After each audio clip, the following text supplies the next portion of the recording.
This episode is brought to you by our sponsor Global Overseas and our gifting partner Capo. So hello guys, welcome to the very first episode of Excel podcast. എക്സലിനെ കുറിച്ച് ആലോചിക്കുമ്പം നമ്മുടെ എല്ലാവരുടെയും മനസ്സിൽ ആദ്യം കടന്നെത്തുന്നത് എന്താണ്? Technology, innovation, ideas ഒക്കെ ആണല്ലേ. പക്ഷെ beyond everything Excel was a dream first. അപ്പം നമ്മുടെ കോളേജിൽ നിന്ന് പഠിച്ചിറങ്ങി, നമ്മുടെ കോളേജിൽ നിന്ന് ഡ്രീം ചെയ്ത്, സ്വന്തം സ്വപ്നങ്ങൾക്ക് ചിറക് കൊടുത്ത്, പാഷനെ പ്രൊഫഷനാക്കി മാറ്റിയ, നമുക്ക് എല്ലാവർക്കും അഭിമാനമായി മാറിയ കേരളത്തിന് സ്വന്തമായിട്ടുള്ള സാം മോഹനാണ് നമ്മുടെ ഫസ്റ്റ് ഗസ്റ്റായിട്ട് നമ്മുടെ കൂടെ ഉള്ളത്. അപ്പോൾ ഒരു വലിയ കയ്യടി കൊടുത്താൽ നമുക്ക് സാം മോഹനെ നമ്മുടെ പോഡ്കാസ്റ്റിലോട്ട് സ്വാഗതം ചെയ്യാം. So welcome to the very first episode of Excel podcast. അപ്പം ഒത്തിരി നാളുകൾക്ക് ശേഷം, കൃത്യമായിട്ട് പറഞ്ഞാൽ 16 വർഷങ്ങൾക്ക് ശേഷമാണ് നമ്മുടെ മോഡൽ എഞ്ചിനീയറിംഗ് കോളേജിന്റെ ഭാഗമായിട്ടുള്ള ഒരു പരിപാടിയുടെ ഭാഗമായിട്ട് സാറ് മാറുന്നത്. സാറിന് എന്ത് ഫീൽ ചെയ്യുന്നു? ഒരു 18 വയസ്സുകാരനായിട്ട് കോളേജിലോട്ട് കയറുമ്പോൾ സാറ് വിചാരിച്ചായിരുന്നോ ഞാനിങ്ങനെ ഒരു ഗസ്റ്റ് ആയിട്ട് വരും, അങ്ങനെയൊക്കെ ഒരു തോട്ടായിട്ടോ എപ്പോഴെങ്കിലും ഉണ്ടായിരുന്നോ? ഒന്നാമത്തെ കാര്യം ഞാൻ ആദിഷിനോട് പറഞ്ഞായിരുന്നു, എന്നെ സാറിന് വിളിക്കരുത്, ഒന്നില്ലെങ്കിൽ പേര് വിളിക്കുക അല്ലെങ്കിൽ ചേട്ടാ. അപ്പൊ അത് ഓർത്ത് ചേട്ടാന്ന് വിളിക്കാം. അന്ന് കോളേജിലോട്ട് കയറി വരുമ്പോൾ ഒരിക്കലും ചിന്തിച്ചിട്ടില്ല ഇങ്ങനെ ഒരു ഫീൽഡിലോട്ട് മാറുന്നു, അങ്ങനെ ഒന്നും ചിന്തിച്ചിട്ടില്ല. പക്ഷേ മോഡൽ എഞ്ചിനീയറിംഗ് കോളേജ് കാരണമാണ് ഞാനൊരു ആക്ടറായെന്ന് വേണമെങ്കിൽ വ്യക്തമായിട്ട് പറയാം. മോഡൽ എഞ്ചിനീയറിംഗ് കോളേജ് കാരണമാണ് ഒരു ആക്ടർ എന്ന് പറയുമ്പോഴത്തേക്കും അതെങ്ങനെയായിരുന്നു? അതായത് ആ ഒരു ഞാനൊരു ആക്ടർ ആവണം എന്ന ഒരു റിയലൈസേഷൻ ഒക്കെ കിട്ടിയത് എങ്ങനെയായിരുന്നു മോഡൽ എഞ്ചിനീയറിംഗ് കോളേജിൽ നിന്ന്? അല്ല, അത് അവിടെ നിന്ന് കിട്ടിയെന്നല്ല ഞാൻ പറയുന്നത്. ആദ്യമായിട്ട് മോഡൽ എഞ്ചിനീയറിംഗ് കോളേജിൻ്റെ പ്രത്യേകത എന്ന് വെച്ച് കഴിഞ്ഞാൽ, അന്ന് ഞങ്ങൾ പഠിക്കുന്ന സമയത്ത് വളരെ ചെറിയൊരു ക്യാമ്പസാണ്, ഇവിടെ ചെറിയ കോളേജാണ്, കുറച്ച് കോഴ്സസേ ഉള്ളൂ, കുറച്ച് സ്ട്രെങ്തേ ഉള്ളൂ. ഇന്നും അങ്ങനെയാട്ടോ, ഇന്നും അങ്ങനെ. അപ്പോൾ ഇപ്പോൾ കമ്പാരിറ്റീവ്ലി ഒരു CET അങ്ങനത്തെ സ്ഥലങ്ങളിലൊക്കെ വെച്ച് നോക്കുമ്പോൾ അവിടെ ഒരുപാട് ക്രൗഡുണ്ട്. അപ്പോൾ അതിൽ നിന്ന് സ്റ്റാൻഡ് ഔട്ട് ചെയ്യാനും, ഒരു ചെറിയ ക്രൗഡിൽ നിന്ന് സ്റ്റാൻഡ് ഔട്ട് ചെയ്യാനും കുറച്ച് ഈസിയാണ്. അപ്പോൾ ആർട്സിനും കാര്യങ്ങൾക്കൊക്കെ നമുക്ക് ഈ പറഞ്ഞ പോലെ അഭിനയിക്കണം എന്നുള്ളൊരു ആഗ്രഹമല്ല, ആ ഒരു പ്രായത്തിൽ എങ്ങനെയെങ്കിലൊക്കെ ഒന്ന് ലൈം ലൈറ്റിൽ നിൽക്കണം, കുറച്ചൊന്ന് ഫേമസ് ആവണം കോളേജിൽ, അങ്ങനത്തെ ഒരു ആഗ്രഹമായിരുന്നു. അപ്പോൾ അതിനുവേണ്ടി നമുക്ക് പ്രത്യേകിച്ച് കഴിവുകളൊന്നുമില്ല, ഡാൻസ് ചെയ്യാൻ അറിയില്ല, പാട്ട് പാടാൻ അറിയില്ല. പിന്നെ എല്ലാവർക്കും ചെയ്യാൻ പറ്റിയൊരു കാര്യം എന്ന് വെച്ച് കഴിഞ്ഞാൽ അഭിനയം. അതും അഭിനയം ഡയറക്റ്റായിട്ട് നമുക്ക് നേരെ നാടകത്തിലോ അങ്ങനെയൊന്നും അഭിനയിക്കാൻ പറ്റില്ല, പ്രത്യേകിച്ച് ഫസ്റ്റ് ഇയർ ആയിരിക്കുമ്പോൾ. സീനിയേഴ്സും കാര്യങ്ങൾ അവരൊക്കെയാണ് അത് ചെയ്യുക. അപ്പോൾ ഇവർക്കാർക്കും ചെയ്യാൻ ബുദ്ധിമുട്ടുള്ള അല്ലെങ്കിൽ ഇച്ചിരി പണിയെടുക്കേണ്ട ഒരു ഐറ്റം ആയിരുന്നു മൈം എന്ന് പറയുന്നത്. ശരിയാണ്. മൈം പ്രാക്ടീസ് എന്ന് പറഞ്ഞാൽ ചത്ത് പണിയെടുക്കണം. അപ്പോൾ അതിന് ഇവർ ഫസ്റ്റ് ഇയേഴ്സിനെയൊക്കെയാണ് ഇടുക. അപ്പോൾ നമ്മൾ ഇതിനു വേണ്ടി പോയപ്പോൾ ഇങ്ങനെ സീനിയേഴ്സ് കുറച്ച് പേര് വിളിച്ചിട്ട് മൈമിൻ്റെ ഓഡിഷൻ നടക്കുന്നുണ്ട്, നിങ്ങളെല്ലാവരും വരണം എന്നൊക്കെ പറഞ്ഞിട്ട് നമ്മളെ കൊണ്ടുപോയി. അപ്പോൾ നമുക്ക് എന്തെങ്കിലും ചെയ്താൽ മതി എന്നുള്ളതാണ്. അപ്പോൾ മൈം കൊണ്ടുപോയിട്ട് നമ്മൾ സെലക്ട് ചെയ്തു. അവിടെ പഠിപ്പിക്കാൻ വന്ന വിനോദ് എന്ന് പറഞ്ഞൊരു സാറായിരുന്നു. അപ്പോൾ സെലക്ട് ചെയ്തപ്പോൾ ഭയങ്കര സന്തോഷം, ആദ്യമായിട്ടാണ് ഇങ്ങനത്തെ ഒരു സാധനം. അപ്പോൾ അതിൻ്റെ പിന്നിലുള്ള പണിയെടുക്കൽ പിന്നീടാണ് അറിഞ്ഞത്. രാത്രി 12 മണി തൊട്ട് 3 മണി വരെയൊക്കെ നമ്മൾ ഇതിനു വേണ്ടി ഓടി പണിയെടുക്കുമായിരുന്നു. അത് കഴിഞ്ഞിട്ടൊരു നേരത്തൊന്നും കിട്ടാനൊന്നും ഉണ്ടാവില്ല, കുസാറ്റിലെങ്ങാണ്ട് പോയിട്ട് ആ റോഡ് ആ സമയത്ത് ആ കളമശ്ശേരി ആ റോഡിൽ ഒരു തട്ടുകട പോലെയൊക്കെ ഉണ്ടായിരുന്നു. ലോറിക്കാരൊക്കെ വന്നിട്ട് ചായ കുടിക്കുന്ന സ്ഥലം, അവിടെ പോവും, അവിടെ നിന്നൊരു പുട്ടും കടലയും കഴിക്കും, ഒരു ചായ, ഇത് സീനിയേഴ്സിൻ്റെ വക കിട്ടും. അപ്പം ഇങ്ങനെയാണ് തുടങ്ങിയത്. അങ്ങനെ ആ ഒരു എന്താ പറയുക, ഒരു കൂട്ടായ്മ ഉണ്ടായിരുന്നു ആ സമയത്ത്. ഇത് തുടങ്ങിയ ഞങ്ങൾ കുറച്ച് ബാച്ച്മേറ്റ്. അത് കഴിഞ്ഞ് ആ ആർട്സിൽ തന്നെ പിന്നെ 1-2 സ്കിറ്റോ അങ്ങനെ എന്തൊക്കെ ചെയ്യാൻ വേണ്ടി വന്നപ്പോൾ നമ്മളെ തന്നെ വിളിച്ചു ഈ സീനിയേഴ്സ്. അങ്ങനെയാണ് ആദ്യമായിട്ട് സ്റ്റേജിൽ കയറിയിട്ട് ഒരു സ്കിറ്റ് പോലെ എന്തെങ്കിലും ചെയ്യുന്നത്. അതിലൊരു സ്കിറ്റ് ചെയ്തപ്പോൾ കയ്യടി കിട്ടി. മൈമ് ഫ്ലോപ്പായിരുന്നു. കാരണം മൈമിന് ഞങ്ങൾ പ്രാക്ടീസ് ചെയ്തപ്പോൾ ഇട്ടിരുന്ന ഡ്രസ്സല്ല, മൈമിൻ്റെ ഒരു ഡ്രസ്സുണ്ട്, അത് തയ്പ്പിച്ചത് സാറ്റിൻ്റെ വളരെ നൈസായിട്ടുള്ള വളരെ സ്ലിപ്പറി ആയിട്ടുള്ളൊരു സാധനം വെച്ചിട്ടാണ്. അതിൻ്റെ കൂടെ മൈമിന് കൈമ ഗ്ലൗസും കാൽമ സോക്സും ഇടണം. അപ്പം ഇത് പുറത്ത് കയറുക, ആംബുലൻസ് ആവുക, ഓടുക, അങ്ങനത്തെ പരിപാടികൾ അത് നല്ല രീതിയിൽ എല്ലാം പൊളിഞ്ഞു വീണു. അപ്പം മൈമ് ഭയങ്കര ഫ്ലോപ്പായപ്പോൾ സങ്കടത്തിലിരുന്ന് ഞങ്ങൾക്ക് ഈ ഒരു സ്കിറ്റ് ചെയ്തപ്പോൾ ഒരു കൈയടി കിട്ടി. അപ്പോൾ അതാണ് ജീവിതത്തിൽ ആദ്യമായിട്ട് ഒരു സ്റ്റേജിൽ കയറിയിട്ട് എന്തെങ്കിലും ചെയ്യുമ്പോൾ. അപ്പോൾ മോഡൽ എഞ്ചിനീയറിംഗ് കോളേജിൽ തന്നെയാണ് ശരിക്കും പറഞ്ഞൊരു തുടക്കം. അതാണ് ഞാൻ പറഞ്ഞത്. ഇങ്ങനെ ഒരു ആഗ്രഹം ഉണ്ടായിരുന്നു, എങ്ങനെയെങ്കിലും ലൈം ലൈറ്റിൽ വരിക, പ്രായത്തിലുള്ള ഒരു ഇതുണ്ടായിരുന്നു. അതിനുവേണ്ടി ഇത് ചെയ്ത് പിന്നെ അതിൽ നിന്നൊരു സ്കിറ്റ് ചെയ്ത് അങ്ങനെയൊക്കെയാണ് ആദ്യമായിട്ട്. അപ്പം എൻ്റെ ഒരു കൂട്ടുകാരൻ എൻ്റെ അടുത്ത് വന്നിട്ട് പറഞ്ഞു, എടാ സാമേ നിനക്ക് അഭിനയിക്കാൻ അറിയുമെന്ന്. അങ്ങനെ നമുക്ക് ആ പ്രായത്തിൽ അങ്ങനത്തൊക്കെ കിട്ടുമ്പോഴൊക്കെ എന്തോ ഒരു ഭയങ്കര ഒരു ഹാപ്പിനെസ് ഉണ്ട്. അങ്ങനെയാണ് ഇതിനകത്തോട്ടൊരു തുടക്കം. ഞാൻ ആദ്യമായിട്ട് ഒരുപക്ഷെ സ്റ്റേജിൽ കയറിയത്, അതായത് എന്തെങ്കിലും പെർഫോം ചെയ്യാൻ വേണ്ടി. ഇതിനു മുമ്പ് ചീഫ് ഗസ്റ്റിന് പൂ കൊടുക്കാൻ വേണ്ടി കയറിയിട്ടുണ്ട് പണ്ട് കുഞ്ഞായിരിക്കുമ്പോൾ. അതല്ലാതെ ഒരു പെർഫോമൻസിന് വേണ്ടി കയറിയത് മോഡൽ എഞ്ചിനീയറിംഗ് കോളേജിലെ ആർട്സിലാണ്. പിന്നെ അങ്ങോട്ടുള്ള ആർട്സിലൊക്കെ പിന്നെ അപ്പോൾ നമ്മൾ ഒരു പ്രാവശ്യം നമ്മളെന്തെങ്കിലും ചെയ്ത് അവിടെ കണ്ടു കഴിഞ്ഞാൽ പിന്നെ അടുത്ത പ്രാവശ്യം ഇപ്പം നിങ്ങൾക്കും ഉണ്ടാവുമായിരിക്കും ഈ ഹൗസ് ഉണ്ട് ഉണ്ട് ഉണ്ട് ഉണ്ട്. അപ്പോൾ ഓരോ ഹൗസ് എടുക്കുമ്പോഴും നമ്മളിങ്ങനെ ആലോചിക്കും ആരെയൊക്കെ കോറിലെടുക്കണം, ആരൊക്കെയാണ് ടാലന്റ്, അങ്ങനത്തെ കാര്യങ്ങൾ. അപ്പോൾ ഓരോ സെക്ഷൻ ഉണ്ടല്ലോ, പാട്ട് പാടാൻ അറിയുന്ന കുട്ടികൾ, ഡാൻസ് കളിക്കാൻ അറിയുന്ന കുട്ടികൾ, പിന്നെ ഇങ്ങനത്തെ എല്ലാത്തിനും പിടിച്ചിടാൻ പറ്റാവുന്ന 1-2 പേര് വേണം. അപ്പോൾ അതിനൊക്കെ നമ്മൾ എടുക്കുമായിരുന്നു. അപ്പോൾ അങ്ങനെ പിന്നെ അടുത്ത ആർട്സിന് എനിക്ക് തോന്നുന്നു ഡ്രാമ ചെയ്തു. ഒരു പക്ഷേ അന്നത്തെ ആ ഒരു കാലഘട്ടത്തിൽ മോഡൽ എഞ്ചിനീയറിംഗ് കോളേജിന്റെ ചരിത്രത്തിൽ ഏറ്റവും കൂടുതൽ കൂവല് കിട്ടിയ ഡ്രാമ അതും ഫ്ലോപ്പായിരുന്നു. നായകൻ ഞാനായിരുന്നു. അത് ഫ്ലോപ്പ് എന്ന് വെച്ചാൽ വമ്പ ഫ്ലോപ്പായിരുന്നു. കാരണം എന്താ വെച്ച് കഴിഞ്ഞാൽ അത് ഇച്ചിരി ഒരു റൊമാൻസും കാര്യങ്ങളൊക്കെ ഉള്ളൊരു സാധനമായിരുന്നു. അപ്പോൾ അതിനകത്ത് കുറച്ച് പഴയ ടൈപ്പ് കഥയായിരുന്നു. അതിൻ്റെ അകത്ത് ഒരു സെഗ്മെന്റ് എന്ന് പറഞ്ഞു കഴിഞ്ഞാൽ ഇവൻ വേഷം മാറി വരുന്നത് ഒരു ഒരു ഒരു എന്താ പറയുക സാറിൻ്റെ അതേ ആ സാധനം വെച്ചിട്ടുള്ളൊരു അങ്ങനത്തെ ഒക്കെ ഒരു സാധനം ഉണ്ടായിരുന്നു. അപ്പോൾ നമ്മൾ സ്റ്റേജിൽ ഞാനും നായികയായിട്ട് അഭിനയിച്ച ആ കുട്ടിയും സ്റ്റേജിൽ നിന്നിട്ട് ഇത് പെർഫോം ചെയ്യുന്ന സമയത്ത് കൂവാൻ തുടങ്ങി എല്ലാവരും. അപ്പോൾ നമ്മൾ 4 ഹൗസുകാരുണ്ട്, 3 ഹൗസുകാരും കൂവാൻ തുടങ്ങി. അപ്പോൾ കുറച്ച് കഴിയുമ്പോൾ ഭയങ്കര കൂവല്. അപ്പോൾ നമ്മുടെ ഹൗസിൻ്റെ ക്യാപ്റ്റനും എല്ലാവരും കൂടി പുറകിലൊക്കെ പോയിട്ട് ആരെയൊക്കെയോ ചീത്ത പറയുന്നുണ്ട്. അങ്ങനെ ഒരുവിധം കൂവലൊക്കെ നിർത്താനൊക്കെ അവർ ശ്രമിക്കുന്നുണ്ട്, പക്ഷെ ഒന്നും നടക്കുന്നില്ല. അപ്പോൾ ഈ കൂവല് കാരണം നമുക്ക് ഡയലോഗ് പറയാനും പറ്റുന്നുണ്ട്. അപ്പം സ്റ്റേജിൽ നിന്ന് നടുക്കൊരു മൈക്ക് ഇങ്ങനെ ഞാട്ടിയിട്ടുണ്ട്. അപ്പോൾ നമുക്ക് പ്രത്യേകിച്ചൊന്നും ചെയ്യാനില്ല. അപ്പോൾ ഇവിടെ നിന്ന് പറയേണ്ട ഡയലോഗ് പെട്ടെന്ന് എൻ്റെ മനസ്സിൽ തോന്നിയ എന്തോ ഇത് വെച്ചിട്ട് ഞാൻ അങ്ങോട്ട് നടന്ന് നിന്നിട്ട് ആ മൈക്കിൻ്റെ മുമ്പിലിരുന്ന് ആ ഡയലോഗ് പറഞ്ഞു. അപ്പോൾ അത് ഭയങ്കര ലൗഡായിരുന്നു ആ പറഞ്ഞ സാധനം. അപ്പോൾ ആ ലൗഡിൽ പറഞ്ഞ കാരണം ഈ ഓഡിയൻസിന് എന്തോ ഒരു ഞെട്ടൽ പോലെ ഉണ്ടായി. ഒരു സെക്കൻഡത്തേക്ക് ആ കൂവൽ നിന്ന്. അപ്പോൾ ആ ഒരു മൊമെന്റ് ഞാൻ ഒരിക്കലും മറക്കൂല. അതായത് അത്രയും എല്ലാവരുടെ അറ്റൻഷൻ ഒന്ന് വീണ്ടും തിരിച്ചെടുത്തു. കാരണം നമുക്കൊരു ഒരു പ്രത്യേക ഒരു കോൺഫിഡൻസ് കിട്ടും. കാരണം എന്താ വെച്ചാൽ സ്റ്റേജിൽ ഒന്നാമത് നിൽക്കുമ്പോൾ ഇപ്പം ഈ ലൈറ്റിനേക്കാളും ഒക്കെ വലിയ ഫ്ലഡ് ലൈറ്റ്സ് ആണ് അന്ന് യൂസ് ചെയ്യുന്നത്. അപ്പോൾ അതടിക്കുമ്പോൾ നമുക്ക് ഫ്രണ്ടിൽ ഉള്ളതൊന്നും കാണാൻ പറ്റില്ല, അവിടെ ഇരുട്ടായിരിക്കും. ഓഡിയൻസിന്റെ സ്ഥലത്ത് മൊത്തം ഇരുട്ടായിരിക്കും. അപ്പോൾ ഒരു തരം എന്താ പറയുക, ഒരു പ്രത്യേകതരം കോൺഫിഡൻസ് നമുക്ക് കിട്ടും. കാരണം നമ്മളാരെയും കാണുന്നില്ലല്ലോ, ആരെയും മുഖം കാണുന്നില്ല, ഈ സൗണ്ട് മാത്രമേ കേൾക്കുന്നുള്ളൂ. അപ്പോൾ അവിടെ ചെന്നിട്ട് കൂവല്ലട എന്ന് പറയാനാണ് ആഗ്രഹിച്ചത്. അതിന് പകരമായിട്ട് ഞാൻ ആ ഡയലോഗ് കുറച്ചും കൂടി ഇഷ്ടമായിട്ട് പറഞ്ഞു. ഒരു നിമിഷത്തേക്ക് ആ കൂവൽ മാറി. കാരണം ഇവൻ എന്താണ് ഈ കാണിക്കുന്നത് എന്നുള്ളൊരു ഇതിൽ അവർ കൂവലൊന്നും നിർത്തും. അത് കഴിഞ്ഞിട്ട് വീണ്ടും കൂവൽ തുടങ്ങി.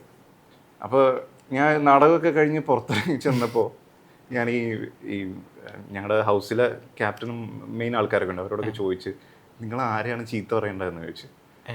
അപ്പോൾ അവൻ ചിരിച്ചിട്ട് പറയാ, ആദ്യമായിട്ടാണ് സ്വന്തം ഹൗസിലെ ആൾക്കാർ വരെ കൂവുന്നത്, അവരെയാണ് ഞങ്ങൾ ചീത്ത പറഞ്ഞത്. അങ്ങനെ സ്വന്തം ഹൗസിലെ ആൾക്കാർ വരെ പുറകെ പോയി കൂവിയ ഒരു നാടകം നായകനായിട്ട് അഭിനയിച്ച ഒരു എക്സ്പീരിയൻസ് മോഡൽ എഞ്ചിനീയറിംഗ് കോളേജിലേക്ക് ഉണ്ട്. അപ്പോൾ അവിടെ നിന്നാണ് എല്ലാത്തിനും തുടക്കം. അവിടെ നിന്നാണ് ഒരു കോൺഫിഡൻസ് കിട്ടിയതെന്ന് തോന്നുന്നു. പക്ഷേ അപ്പം നമ്മളൊരു എഞ്ചിനീയറിംഗ് ജോബ് നമ്മൾ സെക്യൂർ ആയിട്ടുള്ളൊരു ജോബാണല്ലോ.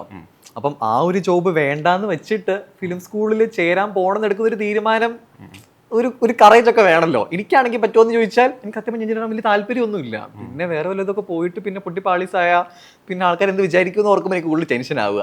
അപ്പോൾ ഒരു കറേജ് എന്തായാലും വേണമല്ലോ. കാരണം വളരെ സെക്യൂർ ആയിട്ടുള്ളൊരു ജോബ് ഉണ്ട്, ഇത്രയും നാൾ പഠിച്ചതിൽ നിന്നിട്ട് ഒക്കെ മാറി ചിന്തിച്ച് വേറൊരു ഒരു ടേണിംഗ് പോയിന്റ് തന്നെയാണ്.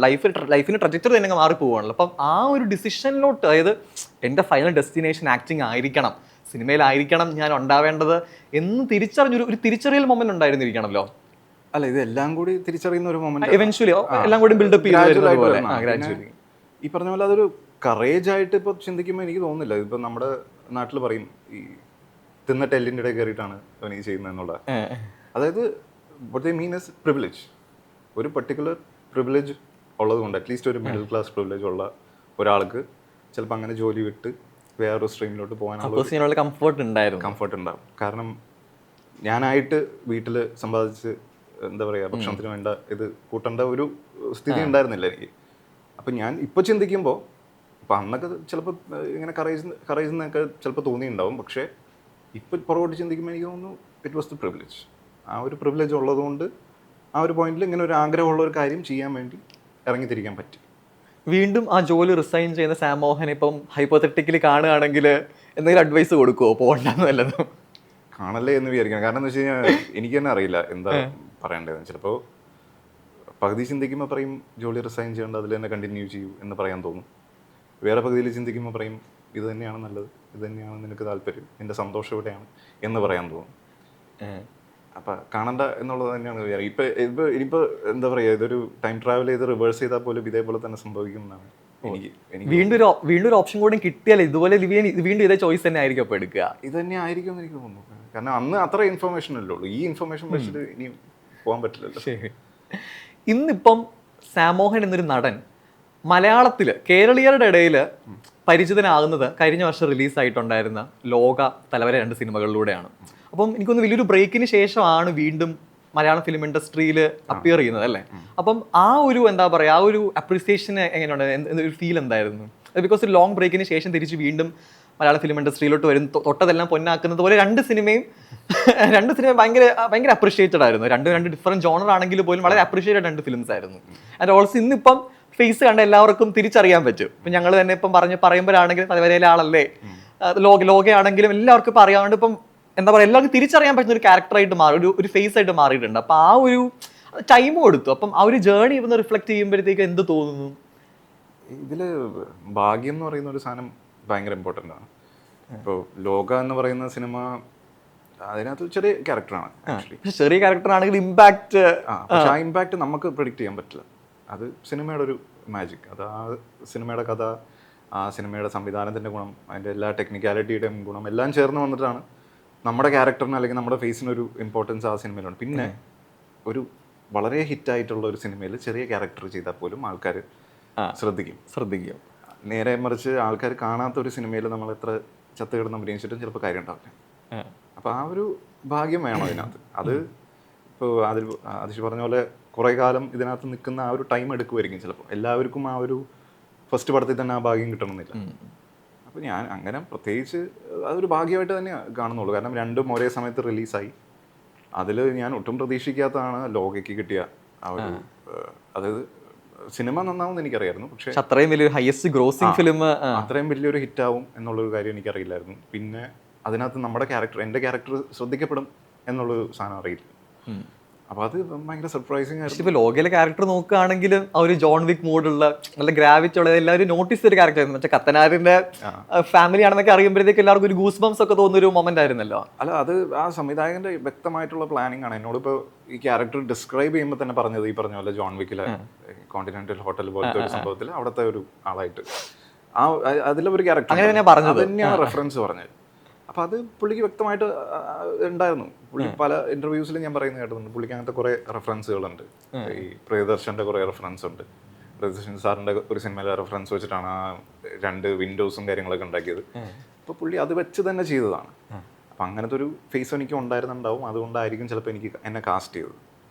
അപ്പം അതിൽ എൻ്റേതായിട്ട് പ്രത്യേകിച്ച് എന്തെങ്കിലും കോൺട്രിബ്യൂഷൻ ഉണ്ടോ എനിക്കറിയില്ല. അതിലോട്ടൊരു കാസ്റ്റിംഗ് കോൾ വന്നത് ഇപ്പം ബോളിവുഡിൽ വർക്ക് കണ്ടിട്ടായിരുന്നോ അതോ? വിവേക് എന്ന് പറഞ്ഞ കാസ്റ്റിംഗ് ഡയറക്ടറാണ്. പുള്ളി എൻ്റെ വർക്ക് നേരത്തെ കണ്ടിട്ടുണ്ട്. പുള്ളി എനിക്കൊന്ന് പുള്ളിക്ക് അറിയായിരുന്നു തന്നെ. അപ്പോൾ പുള്ളി ഈ പറഞ്ഞ പോലെ ഹി ഹാസ് എൻ ഐ. അപ്പോൾ അങ്ങനെ പുള്ളി എന്നെ വിളിച്ച് പറഞ്ഞതാണ്. അതും പുള്ളി പറഞ്ഞപ്പോഴും എനിക്ക് അത്ര വലിയ കൺവിൻസ് ആയിരുന്നില്ല.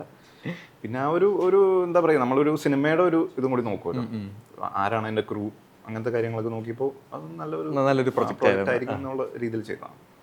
പക്ഷെ ഇപ്പം മലയാളം സിനിമയെക്കുറിച്ച് നമ്മൾ നോക്കുകയാണെങ്കിൽ ഇപ്പം ആ 2 സിനിമകൾ തന്നെ നമ്മൾ എടുക്കുകയാണെങ്കിൽ ഇന്നിപ്പം മലയാളി ഓഡിയൻസ് ഒരുപാട് മാറി. അതിൻ്റെ ഓൾസോ മലയാളം ഫിലിംസ് എന്ന് പറയുമ്പോഴത്തേക്കും ഒരു ഗ്ലോബൽ റീച്ചാണ് ഉള്ളത്. ഇപ്പം ഇന്ന സിനിമ ഇന്ന ജോണർ ആയിരിക്കണം, അല്ലെങ്കിൽ ഇന്ന സൂപ്പർ സ്റ്റാർ അതിന് വേണം, അങ്ങനെയൊന്നുമില്ല. കോണ്ടന്റ് ഡ്രിവൺ ആയിട്ട് മാറിയിട്ടുണ്ട്. ആൻഡ് ഓൾസോ ഇപ്പം കിഷ്കിന്ധകാണ്ഡം, വാഴ 2, ഫാൻറ്റസി ത്രില്ലർ ആയിട്ടുള്ള ലോക, അതേ സമയത്തുണ്ടായിരുന്ന തലവര.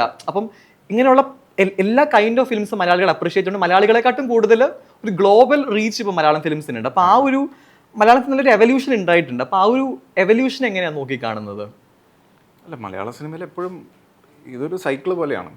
എപ്പോഴും അങ്ങനത്തെ ഒരു കാലഘട്ടം, ഗോൾഡൻ ഏജ് എന്ന് പറയുന്ന കാലഘട്ടം ഉണ്ടായിരുന്നു. അപ്പോൾ ഇപ്പം മലയാള ഫിലിമിന് ഒരു ഗോൾഡൻ ഏജ് ആണെന്ന് പറഞ്ഞാൽ ആയിരിക്കണം. എനിക്കും അങ്ങനെയാണ് തോന്നുന്നത്. നല്ല നല്ല കഥകൾ, അതും വെറൈറ്റി ആയിട്ട് നമ്മളൊന്നും ഒരിക്കലും പ്രതീക്ഷിക്കാത്ത രീതിയിൽ നമുക്കൊരു കഥ ഉണ്ടാക്കണം എന്ന് വെച്ചാൽ നമ്മൾ ഒരിക്കലും പ്രതീക്ഷിക്കാത്ത, ചിന്തിക്കാൻ പറ്റാത്ത കഥകളും കാര്യങ്ങളും, അതുപോലെയുള്ള വെറൈറ്റിയുള്ള മേക്കിങ്ങും എല്ലാം വരുന്നുണ്ട്.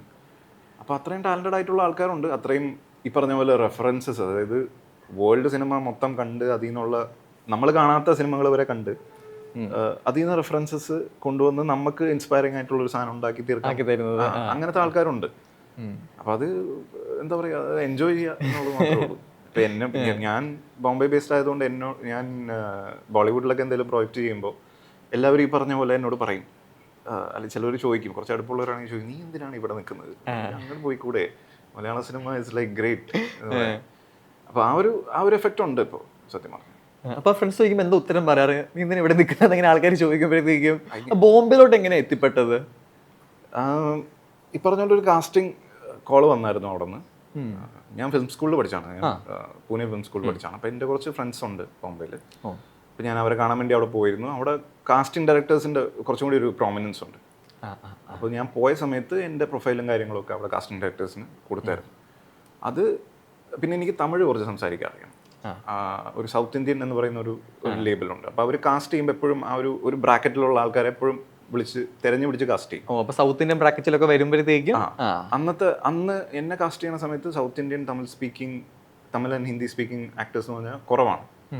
അപ്പോൾ പെട്ടെന്ന് അങ്ങനത്തെ ഒരു ഓപ്പർച്യൂണിറ്റി വന്നപ്പോൾ എനിക്ക് തോന്നുന്നു കോമ്പറ്റീഷൻ കുറച്ച് കുറവായിരുന്നു തോന്നുന്നു ആ ഒരു ബ്രാക്കറ്റിൽ. അങ്ങനെ ഒരു കബീർ ഖാൻ സാറിൻ്റെ ഒരു വെബ് സീരീസ് ഉണ്ടായിരുന്നു ആമസോൺ പ്രൈമിൽ, ഫൊഗോട്ടൻ ആർമി എന്ന് പറഞ്ഞിട്ട്. അതിലാണ് ആദ്യമായിട്ട് എന്നെ വിളിക്കുന്നത്, കാസ്റ്റ് ചെയ്യുന്നത്. അങ്ങനെയാണ് ബോംബെയിൽ പോകുന്നത്.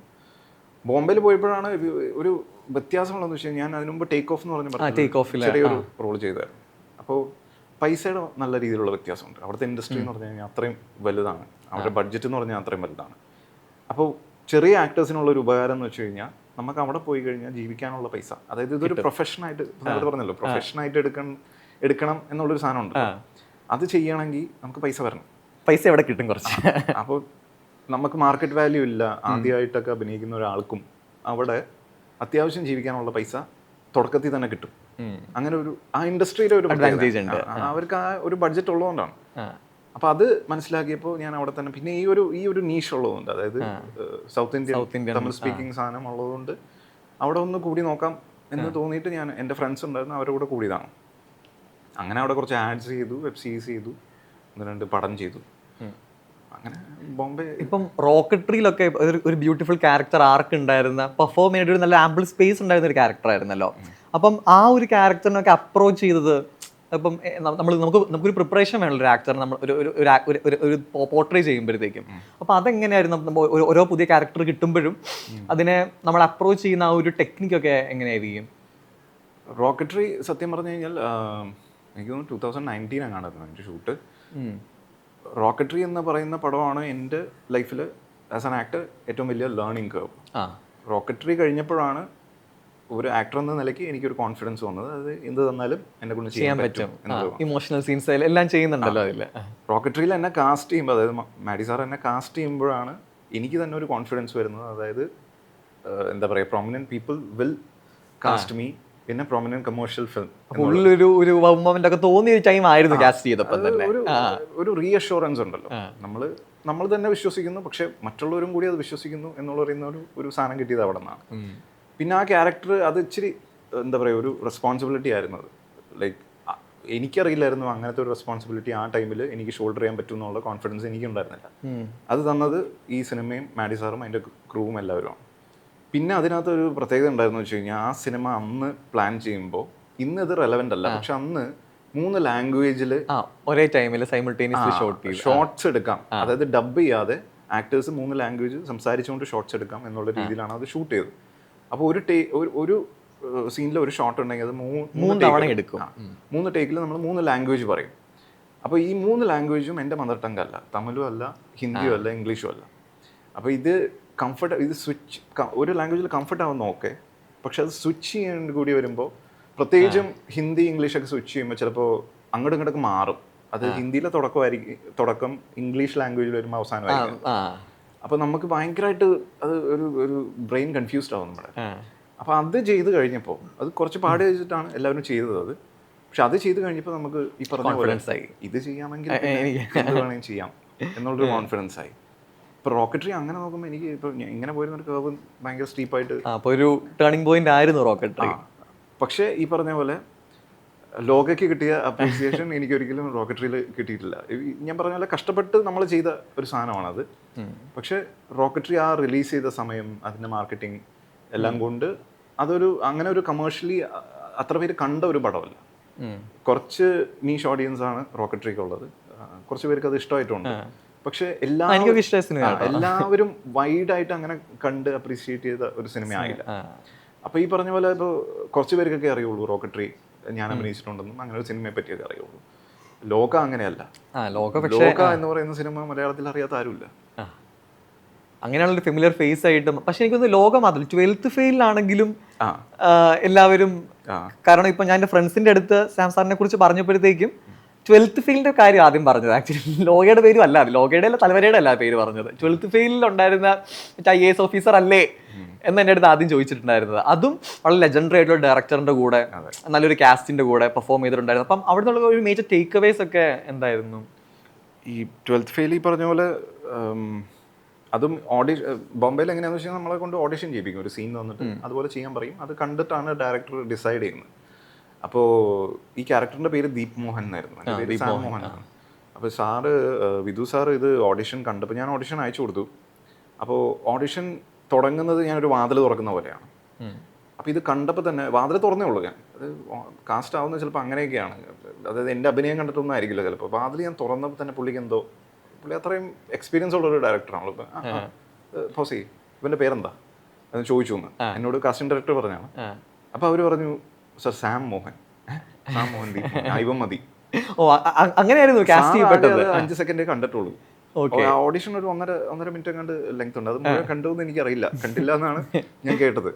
അപ്പോൾ ചിലപ്പോൾ കാസ്റ്റിംഗ് നടക്കുന്ന അങ്ങനെയായിരിക്കും. അത്രയും എക്സ്പീരിയൻസ് ആയിട്ടുള്ള ഒരു ഡയറക്ടർക്ക് ഒരു കോൺഫിഡൻസ് ഉണ്ടാവും. ആ ഒരു ഫേസ് കിട്ടിക്കഴിഞ്ഞാൽ ഞാൻ ഇവനെ കൊണ്ട് ചെയ്യിപ്പിക്കാം എന്ന് പറയുന്ന ഒരു കോൺഫിഡൻസ് ഉണ്ടാവായിരിക്കും. അതുകൊണ്ടായിരിക്കും പിന്നെ പുള്ളിക്ക് ഒരു നിമിത്തം പോലെ തോന്നിയിട്ടുണ്ടാവും. അങ്ങനെയാണ് അതിനകത്ത് കാസ്റ്റ് ആവുന്നത്.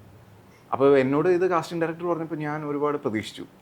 അതായത് എന്തോ വലിയൊരു ഡയറക്ടറിന്റെ കൂടെ വലിയൊരു റോളായിരിക്കും എന്ന് പറഞ്ഞിട്ടാണ് ഞാൻ പുള്ളിയെ കാണാൻ ചെന്നത്. പുള്ളിയെ കാണാൻ ചെന്നപ്പോൾ വലിയൊരു ടേബിളിൻ്റെ അറ്റത്ത് പുള്ളി ഇരിക്കുകയാണ്. പുള്ളിയുടെ അസിസ്റ്റൻസ് ഒക്കെ ഉണ്ട്. അപ്പോൾ അസിസ്റ്റന്റ് എനിക്കൊരു പേപ്പർ തന്നു. അപ്പോൾ പറഞ്ഞു, Sam this is your part. അപ്പോൾ ഞങ്ങൾക്ക് ഒറ്റ പേപ്പർ, ഒരു വെള്ള പേപ്പർ, അപ്പുറത്ത് പോലും ഇല്ല, ഒറ്റ സിംഗിൾ ഷീറ്റ് മാത്രം. സങ്കടമായോ? സങ്കടമായി. അപ്പോൾ സാറിന് മുമ്പിൽ അത് കാണിക്കാൻ പാടില്ലാത്തതുകൊണ്ട് അവിടെ ഞാൻ നല്ല ഒരു അഭിനയം കാഴ്ചവെച്ചു.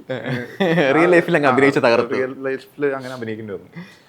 അപ്പോൾ ഞാനിങ്ങനെ ചോദിച്ചു, ഇത്രയേ ഉള്ളൂ എന്നുള്ളൊരു കാര്യം. അപ്പോൾ അതാണ് ഞാൻ പറഞ്ഞത്, അന്ന് 12th ഫെയിൽ ചെയ്യുമ്പോൾ എനിക്കറിയില്ല ഇത് ആരെങ്കിലും ശ്രദ്ധിക്കുന്ന ഒരു പാട്ട്, ക്രിട്ടിക്കലി അക്ലെയിംഡ് ആവുമെന്ന്, സിനിമ അത്രയും വിജയിക്കുമെന്ന് അറിയില്ല, എൻ്റെ പാട്ട് ശ്രദ്ധിക്കുമെന്ന് അറിയില്ല. ഞാൻ അന്ന് വിചാരിച്ചത് ഇതാരും കാണാമുള്ള എന്നാണ് സത്യസന്ധമായിട്ട് ഞാൻ വിചാരിച്ചത്. പക്ഷെ അത് ചെയ്തു.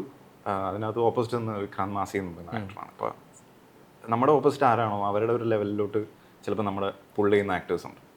അപ്പോൾ അങ്ങനെ പുള്ളിയുടെ ലെവൽ ഇത്തിരി ഹൈ ആയതുകൊണ്ട് നമ്മുടെ ലെവലും അപ്പാവും. പിന്നെ ഇദ്ദേഹം അത്രയും ലെജൻഡറി ആയിട്ടൊരു ഡയറക്ടറാണ്. പുള്ളിക്കറിയാം പുള്ളിക്ക് കൃത്യമായിട്ട് എന്താ വേണ്ടത്.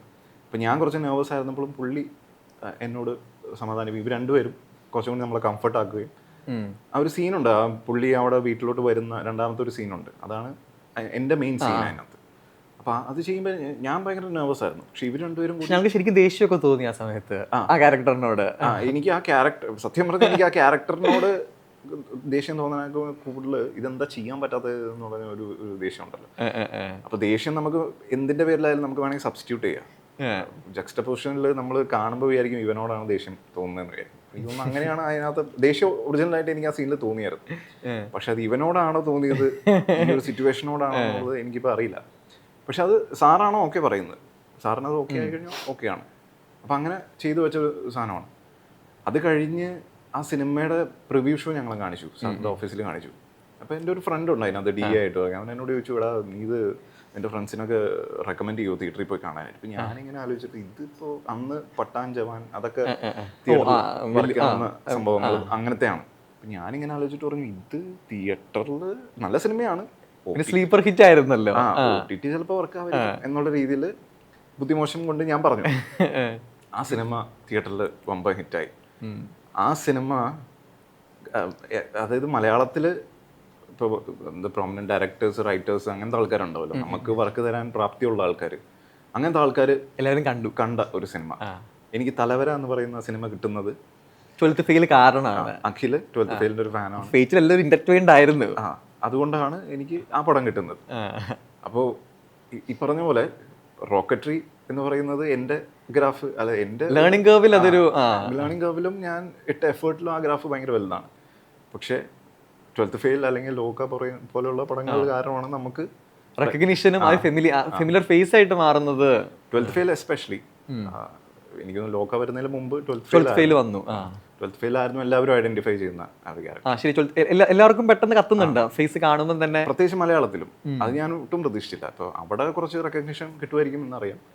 പക്ഷെ മലയാളത്തിൽ അത് എല്ലാവരും കാണുമെന്നോ ആ പടം ഒരുപാട് പേർക്ക് ഇഷ്ടപ്പെടുമെന്നോ എന്ന്. ഇപ്പം ഞാനിപ്പോൾ ഈ മോളിവുഡ് ടൈംസിൻ്റെ ഡയറക്ടർ, പുള്ളിയുടെ ഒരു ഇൻ്റർവ്യൂ കണ്ടപ്പോൾ പുള്ളിയോട് എന്തോ ഇഷ്ടപ്പെട്ട പടങ്ങൾ ചോദിച്ചപ്പോൾ, അതായത് പുള്ളിക്ക് എൻവി തോന്നിയ ഡയറക്ടേഴ്സ് പടങ്ങൾ ചോദിച്ചപ്പോൾ എനിക്ക് തോന്നുന്നു ട്വൽത്ത് ഫെയിൽ പറഞ്ഞു. അപ്പോൾ അത്രയും ഇമ്പാക്റ്റ് ഉണ്ടാക്കിയിട്ടുള്ള ഒരു പടമാണ്. അപ്പം അതിൻ്റെയൊക്കെ ഒരു ഭാഗമായി എന്നുള്ളൊരു അഭിമാനകരമാണ്.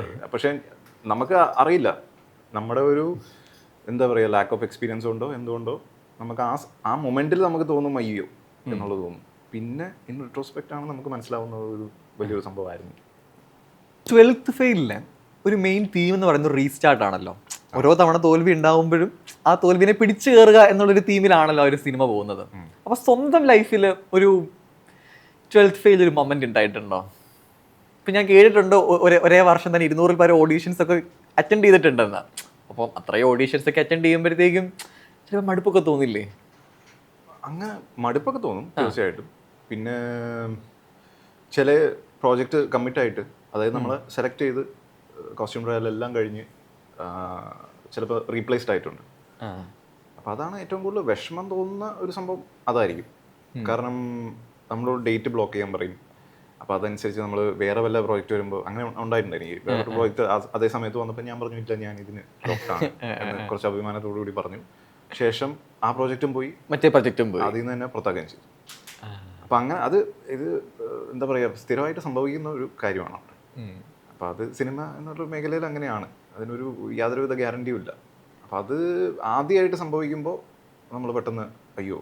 ഒരു പ്രാവശ്യം ഞാൻ ഏതൊരു ആഡിൻ്റെ എന്തോ ഇതിന് സെലക്റ്റായി നമ്മൾ ട്രാവൽ എല്ലാം ബുക്ക് ചെയ്ത് തന്ന് ഞാൻ വണ്ടിയിൽ എയർപോർട്ടിൽ പോയിക്കൊണ്ടിരിക്കുക. അപ്പോഴാണ് വിളിച്ച് പറയുന്നത് ഇതിൻ്റെ എന്താ പറയുക ആഡിൻ്റെ ബ്രാൻഡിൻ്റെ ക്ലയൻറ്റ് ഡിസിഷൻ മാറ്റി, നിങ്ങളെ റീപ്ലേസ് ചെയ്യണമെന്ന്. അപ്പോൾ ഞാൻ ആ ക്യാബുകാരനോട് പറഞ്ഞു എന്നാൽ തിരിച്ചു പോകാൻ പറ്റുമോ എന്ന് ചോദിച്ചു. പുള്ളി പറഞ്ഞില്ല, എനിക്ക് ഇവിടം വരെ പറ്റുള്ളൂ എന്ന് പറഞ്ഞിട്ട് ഒരു ഹൈവേ ആണ്, ഹൈവേയിൽ പുള്ളി ഇറക്കി നിർത്തിയിട്ടൊക്കെ പോയി. എൻ്റെ ബാഗ് ഉണ്ട്, എല്ലാം ഉണ്ട്. പക്ഷേ പുള്ളിക്ക് എന്നെ പാവുന്നതിൻ്റെ പുള്ളി ഒരു ഓട്ടോക്കാരനെ വിളിച്ച് നിർത്തി തന്ന് അവിടെ നിന്ന് ഞാൻ തിരിച്ചു പോയി. അതൊക്കെ ഭയങ്കര ഡിവസ്റ്റേറ്റിംഗ് ആയിട്ട് ഫീൽ ചെയ്തിട്ടുണ്ട്. ആദ്യമായിട്ട് സംഭവിക്കുമ്പോൾ തോന്നും. പിന്നെ നമ്മളെല്ലാ ഇതിലും കാസ്റ്റ് ആവുമ്പോഴും ഷൂട്ട് തുടങ്ങിയിട്ട് കാണാം, ആ ഒരു ആറ്റിറ്റ്യൂഡ് സ്വാഭാവികമായിട്ട് വന്നേ തീരും. അപ്പോൾ അത് പഠിക്കുന്നവരെ ഒരു വിഷമവും കാര്യങ്ങളൊക്കെ ഉണ്ട്. പക്ഷെ ട്വൽത്ത് ഫെയിൽ പോലെയുള്ള അത്രയും കഷ്ടപ്പാടൊന്നും, അത്രയും കഷ്ടപ്പെട്ട മൊമെന്റ് ഇല്ല. അങ്ങനെ പറയാൻ മാത്രമുള്ള കഷ്ടപ്പാട് ഉണ്ടായിട്ടില്ല. ഈ മെന്റൽ സ്ട്രഗിൾസ് ഇപ്പോൾ നെപ്പോ കിഡ്സിന് വരെ എന്താ പറയുക മെന്റൽ സ്ട്രഗിൾസ് ഉണ്ടാവും. അപ്പോൾ നമ്മൾ ആ ഒരു അങ്ങനെ ഉണ്ടാവാറുണ്ട്. പക്ഷെ അങ്ങനെ പ്രത്യേകിച്ച് പറയാൻ മാത്രം ഒന്നുമില്ല.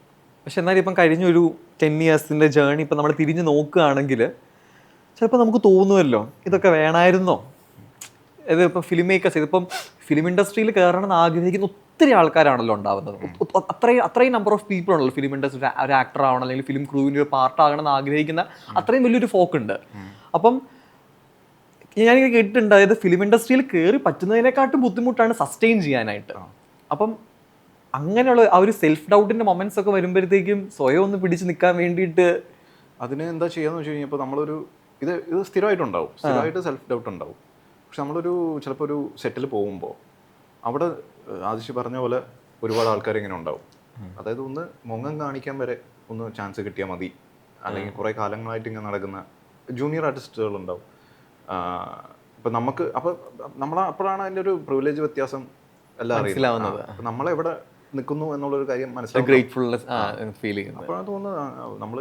പിന്നെ ഞാൻ ആദ്യമായിട്ട് വർക്ക് ചെയ്യുന്ന ഫിലിമിലൊക്കെ ഏകദേശം ഒരു ജൂനിയർ ആർട്ടിസ്റ്റ് ലെവലിലുള്ള ട്രീറ്റ്മെൻ്റ് ഒക്കെ കിട്ടിയിട്ടുണ്ട്. അപ്പോൾ നമ്മളിപ്പോൾ നിൽക്കുന്ന ഒരു സ്ഥലത്തിനോട് എന്താ പറയുക ഒരു ഗ്രേറ്റ്ഫുൾനെസ് നമുക്ക് തോന്നാൻ പാടുള്ളൂ ശരിക്കും.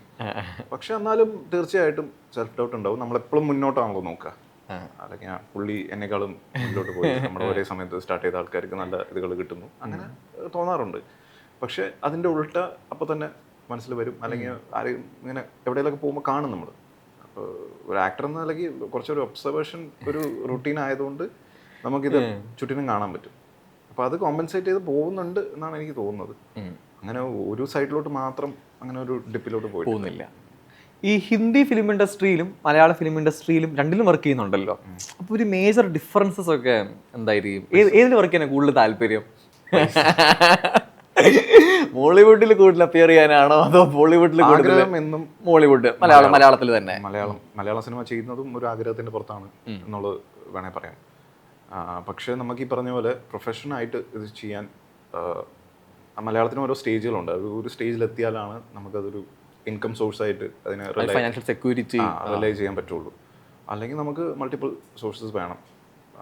അപ്പോൾ ആ ഒരു വ്യത്യാസമുണ്ട്. പക്ഷേ തീർച്ചയായിട്ടും ഇത്രയും നല്ല പടങ്ങളും നല്ല ക്യാരക്ടേഴ്സും ആ ഒരു സാധനമുണ്ട്. നല്ലൊരു ക്യാരക്ടർ കിട്ടാനുള്ളൊരു ചാൻസ് കൂടുതൽ ഒരുപക്ഷെ മലയാളത്തിൽ.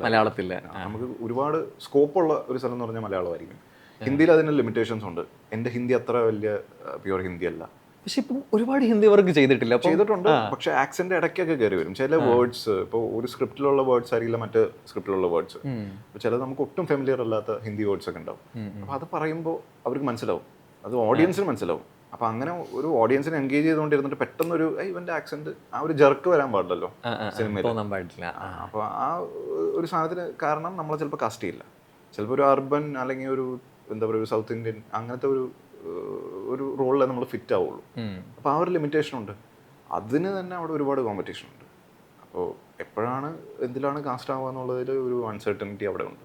പക്ഷേ കാസ്റ്റ് ആയി കഴിഞ്ഞാൽ അല്ലെങ്കിൽ പിന്നെ പല രീതിയിൽ നമുക്ക് ബോംബെ എന്ന് പറയുന്ന ഒരു നഗരത്തിൽ സർവൈവ് ചെയ്യാൻ അത്ര ബുദ്ധിമുട്ടുണ്ട് എന്ന് വെച്ച് കഴിഞ്ഞാൽ ചെലവ് ബുദ്ധിമുട്ടാണ്. പക്ഷെ അതിനനുസരിച്ച് വരവുണ്ട്. വരവിനനുസരിച്ച് ചെലവ് ചിലപ്പോൾ ബാലൻസ് ഉണ്ടാവില്ല. പക്ഷെ വരവും ചെലവും നടന്നുകൊണ്ടിരിക്കും. അപ്പൊ ആ ഒരു സാധനം ബോംബെ ഭയങ്കര ആക്സെപ്റ്റിംഗ് ആയിട്ടുള്ള ഒരു സിറ്റി ആയിട്ടാണ് എനിക്ക് തോന്നിയിട്ടുള്ളത്. കാരണം ഞാൻ തിരിച്ചാട്ടോ വിചാരിച്ചത്. ബോംബെ പോയിട്ടുണ്ടോ? ഞാൻ പോയിട്ടൊന്നുമില്ല. നമ്മളങ്ങനെ കാണുമല്ലോ ബോംബെ, കുറെ പേര് പോകുന്നു, 1000 പേരുടെ ഓടി. എത്ര പേര് വന്നാലും ആ സിറ്റി ഇങ്ങനെ ആക്സെപ്റ്റ് ചെയ്തുകൊണ്ടിരിക്കുന്ന ഒരു രീതിയാണ് എനിക്ക് തോന്നിയിട്ടുള്ളത്. കാരണം എനിക്ക് ഞാൻ പറഞ്ഞ പോലെ ഈ ഒരു കോൺഫിഡൻസ് വന്നത് ഇതൊരു പ്രൊഫഷൻ ആയിട്ട് ചെയ്യാൻ പറ്റും എന്നുള്ളൊരു കോൺഫിഡൻസ് തന്നത് ബോംബെയാണ്. അത് മലയാളത്തിൽ ഞാൻ ഒരു പോയിന്റിൽ ഞാൻ ആലോചിച്ചുകൊണ്ട് ഇതുകൊണ്ട് എങ്ങനെയാണ് ഞാൻ പൈസ ഉണ്ടാക്കുക, എങ്ങനെയാണ് ഇതുകൊണ്ട് ജീവിക്കുക. പക്ഷെ ഇപ്പൊ ലോകയും തലവരെയൊക്കെ ചെയ്ത് കഴിഞ്ഞിട്ട് ഇപ്പൊ അതിന് ശേഷമാണല്ലോ മലയാളികൾക്ക് എഗൻസ്റ്റ് ഒരു ഫെമിലർ ഫേസ് ആയിട്ട് മാറിയത്. അപ്പൊ ഇപ്പൊ ആ ഒരു കോൺഫിഡൻസ് വന്നു തുടങ്ങിയിട്ടുണ്ടെന്നാലും ഞാനും കോഷ്യസ് ആണ്.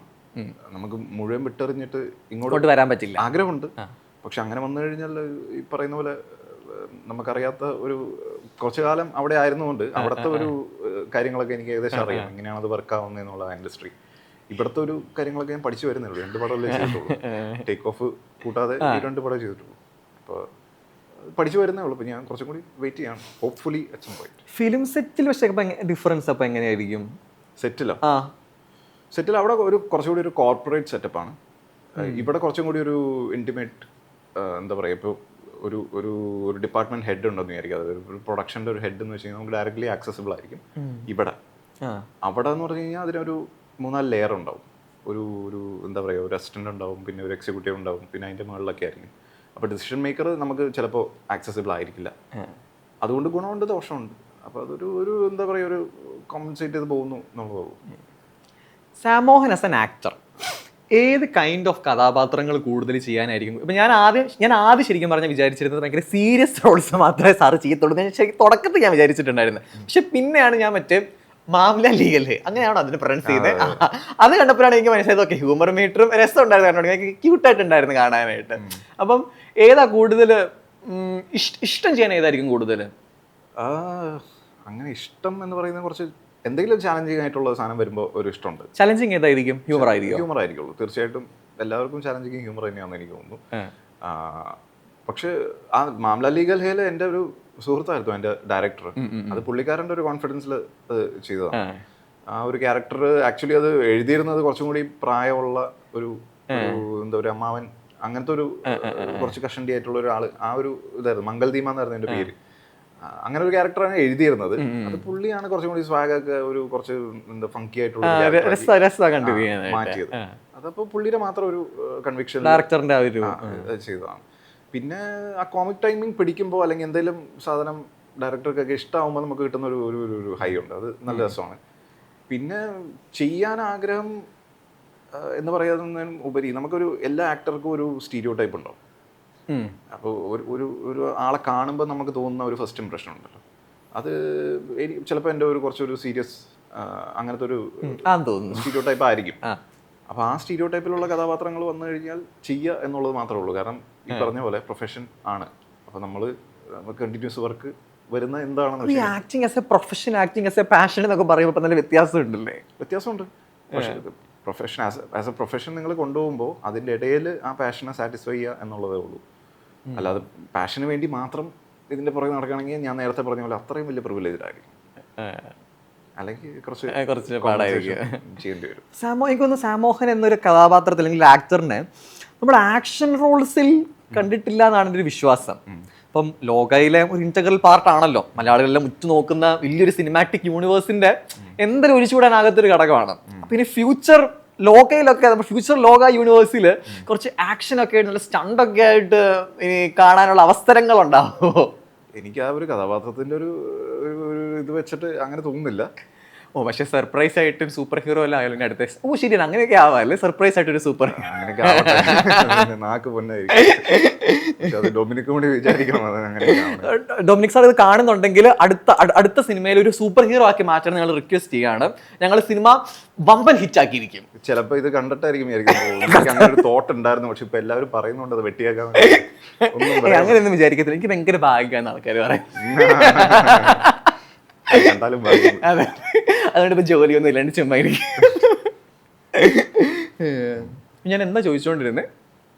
ലോക കാണാൻ സാധ്യതയുണ്ട് എന്ന് ആഗ്രഹം ഉണ്ടാവുമായിരിക്കും അല്ലേ?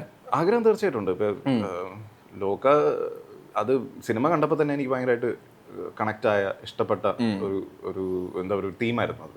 സൂപ്പർ ഹീറോനെ അങ്ങനെ ഗ്രൗണ്ടഡ് ആയിട്ട് പ്ലേസ് ചെയ്യുന്നു. പക്ഷെ എനിക്കൊന്ന് ടീസർ കാണുന്നത് വരെ അത്രയും പ്രതീക്ഷ ഇല്ലായിരുന്നല്ലേ? അല്ല, എനിക്കറിയില്ലായിരുന്നു ഇതിന്റെ ഒരു സ്കെയിൽ. അപ്പൊ നമ്മൾ സിനിമ കാണുമ്പോഴത്തേക്ക് അവർ പറയത്തില്ല ഓക്കെ ഇതൊക്കെയാണെന്ന് പറഞ്ഞാൽ. ഇപ്പൊ ഞാൻ പറയുന്നതും നമ്മൾ വിഷ്വലി കാണുന്നതും തമ്മിൽ ഭയങ്കര വ്യത്യാസമുണ്ട്.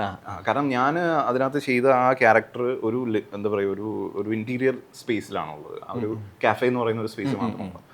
അത് ആ കാടും അതിൻ്റെ എന്താ പറയുക ഒരു വൈഡ് ക്യാൻവാസിലുള്ള ഫൈറ്റും കാര്യങ്ങളൊക്കെ കാണിച്ചപ്പോഴാണ് അതിൻ്റെ സ്കെയില് വേറെ ലെവൽ ഉണ്ട്, അല്ലെങ്കിൽ ആ വിഷ്വൽസ് അത്രയും നല്ലതായിട്ട് വേറെ ലെവലുണ്ട് എന്നുള്ളത് മനസ്സിലാവുന്നത്.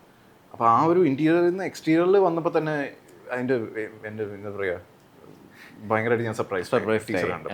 അപ്പോൾ പിന്നെ സിനിമ കണ്ടപ്പോഴും അതിനനുസരിച്ച് അത് എക്സ്പെക്ടേഷൻ കീപ്പ് ചെയ്തിട്ടുണ്ട്. അപ്പോൾ ആ ഒരു സാധനം. പിന്നെ ആക്ഷൻ ചെയ്യാൻ ആഗ്രഹമുണ്ട്. ഇപ്പോൾ ഈ അടുത്ത് നെറ്റ്ഫ്ലിക്സിലൊരു സീരീസ് ഉണ്ട്, ഡെവിൾ മേ ക്രൈ എന്ന് പറഞ്ഞിട്ടൊരു അതൊരു ഗെയിമായിരുന്നു, വീഡിയോ ഗെയിമായിരുന്നു. അതിൻ്റെ ഒരു സീരീസ് ഇറങ്ങിയിട്ടുണ്ട്. അപ്പോൾ അതിനകത്ത് ഈ പറയുന്ന പോലെ ഒരു സൂപ്പർ ഹീറോ ടൈപ്പ് 2 ക്യാരക്ടേഴ്സാണ്. അപ്പോൾ അതിൽ ചെയ്യുന്ന ഒരു ആനിമേഷൻ സീരീസാണ്. അപ്പോൾ അതിൽ ആക്ഷൻ ഒരു പ്രത്യേകത ഉണ്ട് അതിന്. എനിക്ക് അങ്ങനത്തെ സാധനം ചെയ്യണമെന്ന് ആഗ്രഹമുണ്ട്. അത് ലൈവ് ആക്ഷൻ അല്ല, പക്ഷെ അത് ഒരു ലൈവ് ആക്ഷൻ ആയിട്ട് വരുന്ന ഒരു അങ്ങനത്തെ എന്തെങ്കിലും ഒരു സാധനം വരികയാണെങ്കിൽ എക്സൈറ്റിംഗ് ആയിരിക്കും എന്ന് എനിക്ക് തോന്നിയിട്ടുണ്ട്. പക്ഷെ അത് ചെയ്യാൻ പറ്റുമോ ഇല്ലയോ എന്നുള്ളതല്ല, ആഗ്രഹം നമുക്ക് എന്തോ ആഗ്രഹിക്കാമല്ലോ. അങ്ങനെ ഇപ്പൊ ആഗ്രഹിക്കുകയാണെങ്കിൽ ഏറ്റവും വലിയ ആഗ്രഹം എന്തായിരിക്കും? ഒരു 10 വർഷം കഴിഞ്ഞിട്ട് ഇപ്പൊ മറ്റേ പൃഥ്വിരാജിനോടൊക്കെ ചോദിച്ചതുപോലെ 10 വർഷം കഴിഞ്ഞിട്ട് സാമോഹൻ എന്ന നടൻ എന്ത് ചെയ്യുകയായിരിക്കും? ഞാൻ എൻ്റെ ഫിലിം സ്കൂളിൻ്റെ ഇന്റർവ്യൂവിന് എന്നോട് ഇതൊരു ടെംപ്ലേറ്റ് ക്വസ്റ്റൻ ആണ് എനിക്ക് തോന്നുന്നത്. അതെ ഇത് ഫിലിം സ്കൂളിലെ ഇന്റർവ്യൂവിൽ ഒരു സൈക്കോളജിസ്റ്റ് ആരോ ഉണ്ടായിരുന്നു. പുള്ളിക്കാരി എന്നോട് ചോദിച്ചു, where do you see yourself in 10 years? ചോദിക്കാറുണ്ട്. അതെ ചോദിക്കാറുണ്ട്. ഞാൻ എല്ലായിടത്തും സത്യം പറയും. എനിക്കൊന്ന് ഞാൻ ഭയങ്കര ബഡായിയാണ്, പക്ഷെ എനിക്കൊന്ന് ഇന്റർവ്യൂലൊക്കെ സമയമാകുമ്പോൾ ഞാൻ ഭയങ്കര സത്യം പറയും. എന്താണെന്ന് അറിയത്തില്ല, എന്താ പറയാ, ഞാനപ്പോൾ ഒന്നും കാണുന്നില്ല, ഫിഗർ ഔട്ട് ചെയ്യുന്നേ ഉള്ളൂ, മണ്ടത്തരങ്ങളൊക്കെ പറയും. ഞാൻ ഇങ്ങനെ പറയും, എനിക്ക് പഠിപ്പിക്കാൻ ഇഷ്ടമാണ്, കുക്ക് ചെയ്യാൻ ഇഷ്ടമാണ്, അത് കഴിച്ച് ജാവയും സിയും ഒക്കെ കഴിച്ച് ബാക്കിയെല്ലാം ഞാൻ പറയും. ഞാൻ ഒന്നും ഡിസ്ക്ലോസ് ചെയ്യാറില്ല. ഞാൻ അത്ര നീട്ടി പ്ലാൻ ഇന്റർവ്യൂയുടെ സമയമാകുമ്പോഴത്തേക്ക് ഞാൻ സത്യങ്ങളൊക്കെ ഇങ്ങനെ വിളിച്ചു പറയും. ഞാൻ നീട്ടി പ്ലാൻ ചെയ്യുന്ന ഒരാളല്ല. അത് നല്ല ഞാൻ നീട്ടി പ്ലാൻ ചെയ്യുന്ന ആളല്ല. അടുത്ത ഇന്റർവ്യൂവിന് ഞാൻ പറഞ്ഞു, life is very unpredictable and spontaneous. Maximum നമുക്കൊരു 1 year പ്ലാൻ ചെയ്യാം, അതിൽ കൂടുതലൊക്കെ പ്ലാൻ ചെയ്യുന്നത് it's A waste of time എന്നുള്ള ഒരു ആൻസർ ആണ് ഞാൻ അന്ന് കൊടുത്തത്. എനിക്കത് ഇഷ്ടപ്പെട്ടു കേട്ടോ, കൊള്ളാം. ഞാൻ ഇംപ്രസ്ഡ്. നിങ്ങൾക്ക് യൂസ് ചെയ്യാവുന്ന പക്ഷെ ഒരു സേഫ് ആൻസറും കൂടെയാണ് ഇതിപ്പോ. എനിക്ക് പക്ഷെ ഒരു കണ്ടന്റ് കിട്ടിയില്ല, കുറച്ച് ഇങ്ങനെ. അല്ല, പക്ഷെ അത് ജെനുവിൻ ആയിരിക്കും. ഞാൻ ജെനുവിനായിട്ട് പറഞ്ഞതാ. അപ്പൊ അതാണ് നീ ചോദിച്ചതിന് എൻ്റെ ആൻസർ. 10 വർഷം കഴിഞ്ഞ് എന്നാലും ഒരു പുഷ്ടിക്ക് വേണ്ടിയിട്ട് എന്തെങ്കിലുമൊക്കെ പറഞ്ഞോ? ഇല്ല, അങ്ങനെ ഇപ്പോൾ 1 വർഷവും 2 വർഷമൊക്കെ ചോദിക്കുമ്പോൾ yes I want to do എന്താ പറയുക വേറെ ലാംഗ്വേജസ്. ഇപ്പോൾ തമിഴിൽ റോക്കറ്ററി ചെയ്തു, അത് കഴിഞ്ഞിട്ട് ഒരു പടം ചെയ്യണം എന്നുള്ള ആഗ്രഹമുണ്ട്. ഈ എല്ലാ ലാംഗ്വേജസ് ഇപ്പം തമിഴ്, മലയാളം, ഹിന്ദി, ഇംഗ്ലീഷ്, തെലുങ്ക് അറിയോ? ഹൈദരാബാദിലായിരുന്നില്ലേ 3 വർഷം? അപ്പൊ പിന്നെ തെലുങ്ക് കുറച്ച് പഠിക്കാൻ പറ്റിയില്ല. ചെപ്പണ്ടി വരെ എത്തിയുള്ളൂ. അത് കഴിഞ്ഞിട്ടുള്ള ചെപ്പണ്ടി തെലുങ്ക് അത് കഴിഞ്ഞിട്ടൊന്നും പഠിച്ചില്ല. ഒന്നാമത്തെ ഹൈദരാബാദ് ഓഫീസിൽ അവരെല്ലാവരും തെലുങ്ക് സംസാരിക്കുമായിരുന്നു. അപ്പൊ നമുക്കൊരു റിബൽ ഇതായിരുന്നു, ഇവരുടെ തെലുങ്ക് ഞാൻ പഠിക്കില്ല. മീറ്റിങ്ങിലൊക്കെ ചിലപ്പോൾ തെലുങ്ക് പറഞ്ഞോളൂ, ചിലപ്പോൾ എല്ലാം ഇംഗ്ലീഷിലായിരിക്കില്ല കണ്ടക്ട് ചെയ്യുന്നത്. അങ്ങനെ ഒരു പ്രശ്നം ഉണ്ടായിരുന്നു. അവർ നമുക്ക് മലയാളികൾക്കും ഉണ്ട് ഇവിടെ നമ്മൾ അങ്ങനെ പുറത്തുനിന്ന് വരുന്ന മലയാളത്തിൽ പറയും. എന്റെ ക്ലാസ്സിൽ ഒരുത്തനുണ്ടായിരുന്നു, അവൻ അവസാനം അവൻ്റെ ഹിന്ദി പഠിക്കാന്ന് ഞങ്ങൾ വിചാരിച്ചു. അവസാനം അവൻ മലയാളം പഠിച്ചു, നല്ല മലയാളി. അപ്പൊ ആ ഒരു സാധനം ഉണ്ടല്ലോ. അപ്പൊ അതുകൊണ്ട് എന്തോ തെലുങ്ക് അങ്ങനെ പഠിക്കാൻ പറ്റിയില്ല. തമിഴ് പഠിക്കുന്നത് നമ്മൾ ചെറുപ്പത്തിലെ തൊട്ട് സൺ ടി വി ആഡ്സ് ഒക്കെ തമിഴില് ആഡ്സ് ചെയ്തിട്ടുണ്ട്. തെലുങ്ക് കുറച്ചൊക്കെ മനസ്സിലാവും എനിക്ക് കേട്ട് കഴിഞ്ഞ്. പക്ഷെ എന്നാലും ചെയ്യാം എന്ന് തോന്നുന്ന ഒരു സാധനമാണ്. കന്നഡ ഒട്ടും പറ്റില്ല. കന്നഡ എനിക്ക് ഒട്ടും മനസ്സിലാവില്ല. ഏകദേശം സിമിലർ ആണ്, പക്ഷെ എന്നാലും മനസ്സിലാവില്ല. തെലുങ്ക് കുറച്ചുകൂടി മനസ്സിലാവും. ഇപ്പൊ ചേട്ടന്റെ പ്രൊഫൈൽ നോക്കുകയാണെങ്കിൽ വോയിസ് ഓവർ ആർട്ടിസ്റ്റ് എന്നൊരു ടാഗും കൂടി ഉണ്ട്. അപ്പം അതിലോട്ട് എത്തിപ്പെട്ടത് ജീവിക്കണ്ടേ, ജീവിക്കാൻ വേണ്ടി എത്തിപ്പെട്ടതാണ്. അത് കോവിഡ് ടൈമിലായിരുന്നു. കോവിഡ് ടൈമിൽ എവറിത്തിങ് ഷട്ട് ഡൗൺ. നമ്മൾ വീട്ടിലിരിക്കുകയായിരുന്നു. ഞാൻ ബോംബെ വിട്ട് വീട്ടിലോട്ട് വന്നതാണ്. അപ്പോൾ എന്താ ചെയ്യേണ്ടത്, കൊറോണ ടൈമില് മേളിലോട്ട് നോക്കിയിരിക്കുക എന്നുള്ളതല്ലാതെ ആ സമയത്ത് വീട്ടിലിരുന്ന് ചെയ്യാൻ പറ്റും. തോന്നിയായിരുന്നോ ഇത് വേണമായിരുന്നോ ആ ജോലി? അല്ലാതെ എല്ലാ ദിവസവും തോന്നുന്നുണ്ട്. ഇത് ഇന്റർവ്യൂ കഴിഞ്ഞാൽ ചിലപ്പോൾ തോന്നുമായിരിക്കും. ഞാൻ തോന്നിപ്പിക്കുന്നില്ല. ആ ടൈമിൽ എനിക്കൊന്നും ഒരുപാട് പേര് അങ്ങനത്തെ എന്താ പറയാ യൂട്യൂബൊക്കെ കുറച്ചും കൂടി പ്രൊമിനന്റ് ആയത് കേക്കൊക്കെ ഉണ്ടാക്കാൻ പഠിച്ചേ. ഒരുപാട് യൂട്യൂബേഴ്സ് വന്നു. അങ്ങനെ ആ ഒരു എന്താ പറയുക ഫ്ലോയിൽ വന്നു പോയ ഒരു സാധനമാണ് വോയിസ് ഓവർ എന്ന് പറയുന്നത്. അത് കുറച്ച് നമുക്കൊരു എന്താ പറയുക ഒരു ഇൻകം സോഴ്സ് ആയിട്ട് അത് മാറിയിട്ടുമുണ്ട്. എനിക്ക് ചെയ്യാനും ഇഷ്ടമാണ്. എനിക്ക് എന്റെ വോയിസ് തന്നെ കേൾക്കുന്നത് ഇഷ്ടമാണ്. രസമുണ്ട്. ശരി, ശബ്ദം ഞാനത് ഇപ്പോഴും ആലോചിച്ചു. രസമുണ്ട് ശബ്ദം കേൾക്കാനായിട്ട്. അപ്പൊ ആ ഒരു എനിക്ക് തോന്നുന്നു ആ ഒരു ഇതുള്ളതുകൊണ്ടായിരിക്കും അങ്ങനെ കുറച്ച് ആഡ്സിന്റെ ഒക്കെ വിയോ ചെയ്തിട്ടുണ്ട്, ഡബിങ്ങും കാര്യങ്ങളൊക്കെ ചെയ്തിട്ടുണ്ട്. അപ്പൊ നമ്മൾ നെക്സ്റ്റ് റാപ്പിഡ് ഫയർ റൗണ്ടിലോട്ട് പോവുകയാണ്. റാപ്പിഡ് ആയിട്ട് പടപട ഉത്തരം. പയ്യെ പറഞ്ഞാലും കുഴപ്പമില്ല. മമ്മൂട്ടി ഓർ മോഹൻലാൽ? തിലകൻ ചേട്ടൻ. Okay.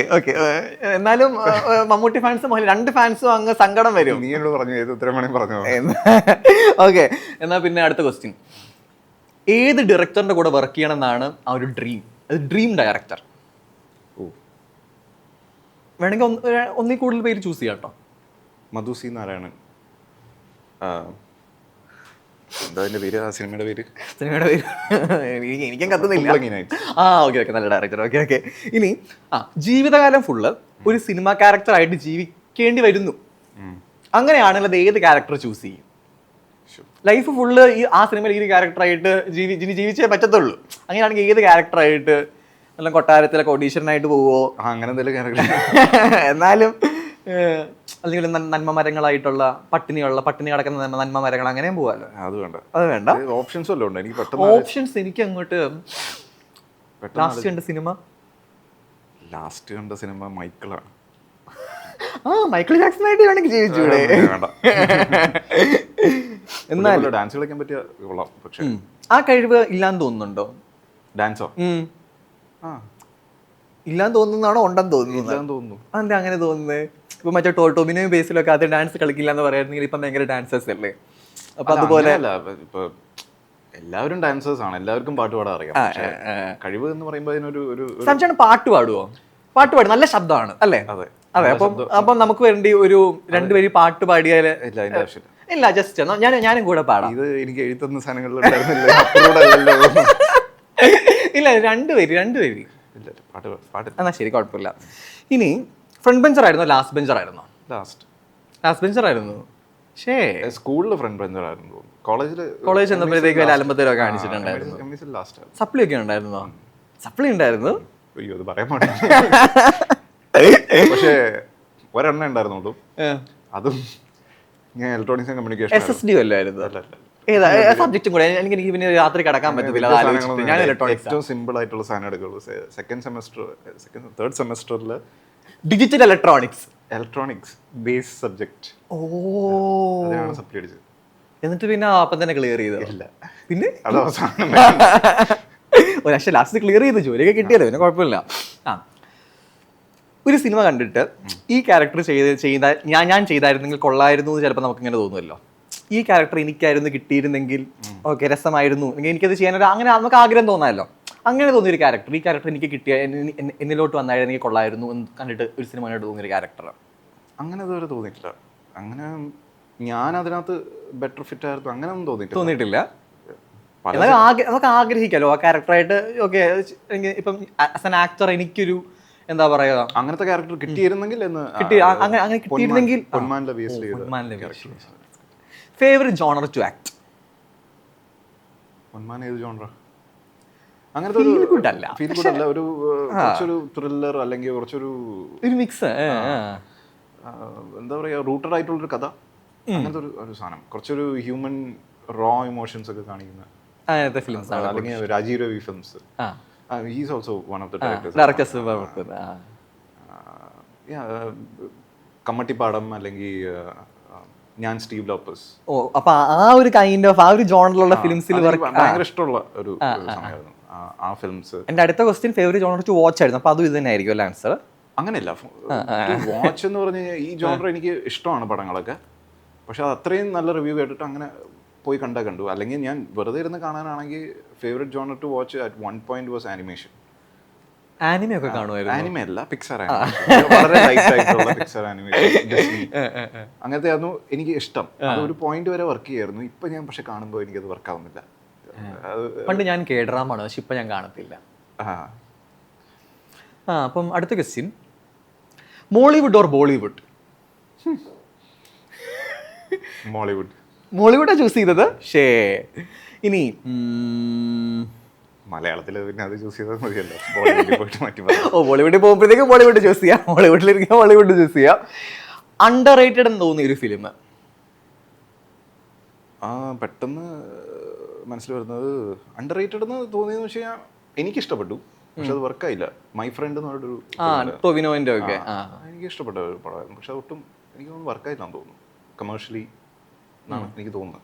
As A person Sam ചേട്ടൻ ഒത്തിരി റിവ്യൂസ് ഒക്കെ നോക്കി അത്ര നല്ല റിവ്യൂ ആണെങ്കിൽ ഒരു സിനിമ കാണാൻ പോകത്തുള്ളൂ എന്ന് എനിക്ക് കേട്ടിട്ട് തോന്നുന്നു. ആണോ? ഞാൻ ചൂസ് ചെയ്തിട്ടേ ഞാൻ പോകാറുള്ളൂ. ഞാൻ റിവ്യൂസ് ഞാൻ നോക്കാറുണ്ട്. അത് ഒരു റിവ്യൂ ഒന്നല്ല, എനിക്ക് വിശ്വസിക്കാൻ പറ്റുന്ന ഒരു റിവ്യൂർ എന്നുള്ളൊരു ഇതില്ല. പണ്ട് രാഹുൽ ദേശായി എന്ന് പറഞ്ഞിട്ടൊരു പുള്ളി ഉണ്ട്, പുള്ളിയുടെ റിവ്യൂസ് വായിച്ചിട്ട് ഏകദേശം നമുക്ക് അലൈൻ ചെയ്യാൻ പറ്റുമായിരുന്നു. അത് പോയി കണ്ടു കഴിഞ്ഞാൽ അതുപോലെ തന്നെയാണ് ഫീൽ ചെയ്യാറുള്ളൂ. പക്ഷെ ഇപ്പോഴത്തെ പുള്ളിയുടെ റിവ്യൂസ് ഒന്നും മുട്ടും എപ്പോഴും അങ്ങനെയാണ്. അതിന് മുമ്പ് മറ്റേ ഗലാട്ട പ്ലസിലെ മറ്റേ പുള്ളി ഉണ്ടായിരുന്നല്ലോ, പുള്ളിയുടെ റിവ്യൂസ് ഞാൻ വായിക്കുമായിരുന്നു. കുറച്ച് അലൈൻ ഉണ്ടായിരുന്നു. പിന്നെ ഏതോ പോയിന്റിൽ പുള്ളി വിട്ടുപോയി, ഇപ്പൊ രാഹുൽ ദേശായി വിട്ടുപോയി. ഇപ്പൊ അങ്ങനെ ഒരു എനിക്ക് വിശ്വസിക്കാൻ പറ്റുന്ന പേഴ്സണലി ഒരു റിവ്യൂർ ഇല്ല. എന്നാലും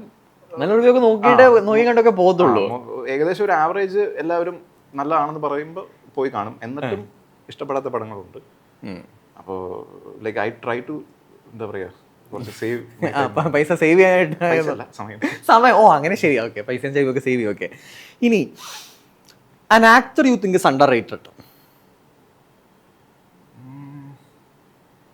എനിക്ക് തിലകൻ ചേട്ടനെ ഭയങ്കര ഇഷ്ടമാണ്.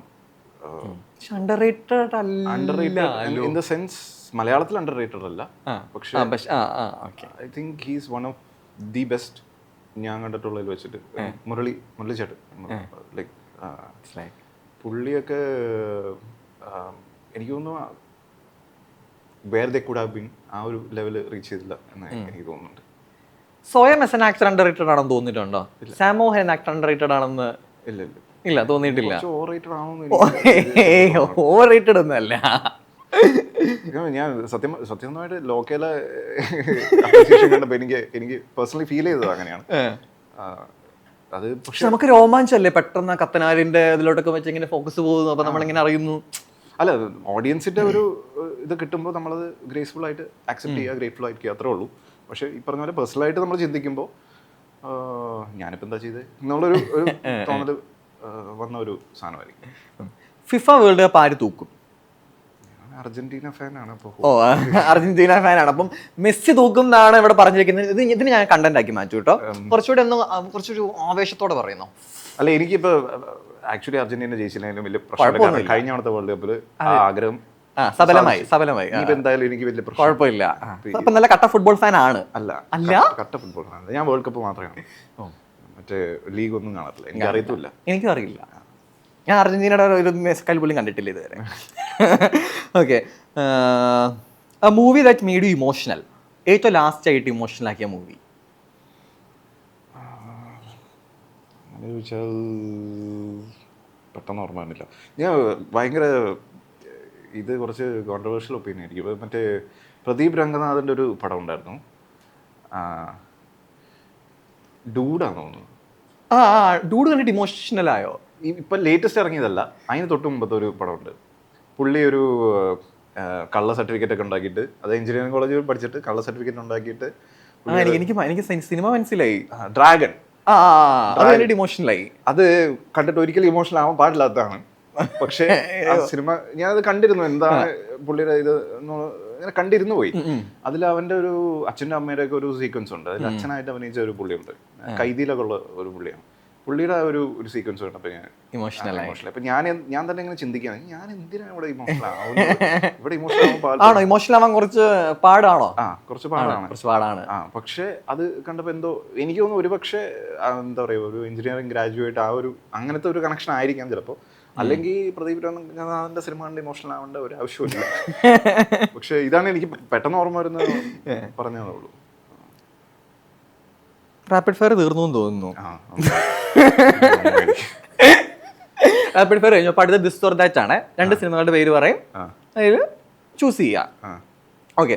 നാടോടിക്കാറ്റ്, തൂവാനത്തുമ്പികൾ. നാടോടിക്കാറ്റ്, മണിച്ചിത്രത്താഴ്. നാടോടിക്കാറ്റ്, തന്മാത്ര. നാടോടിക്കാറ്റ്, രാജമാണിക്യം. നാടോടിക്കാറ്റ്, ദേവാസുരം. നാടോടിക്കാറ്റ്, കാലാപാനി. ഷോ ഇതിപ്പോ എനിക്ക് Nadodikkattu, Mrigaya. Nadodikkattu, take off. Nadodikkattu, Lokah. Nadodikkattu, മാംല ലീഗലേ.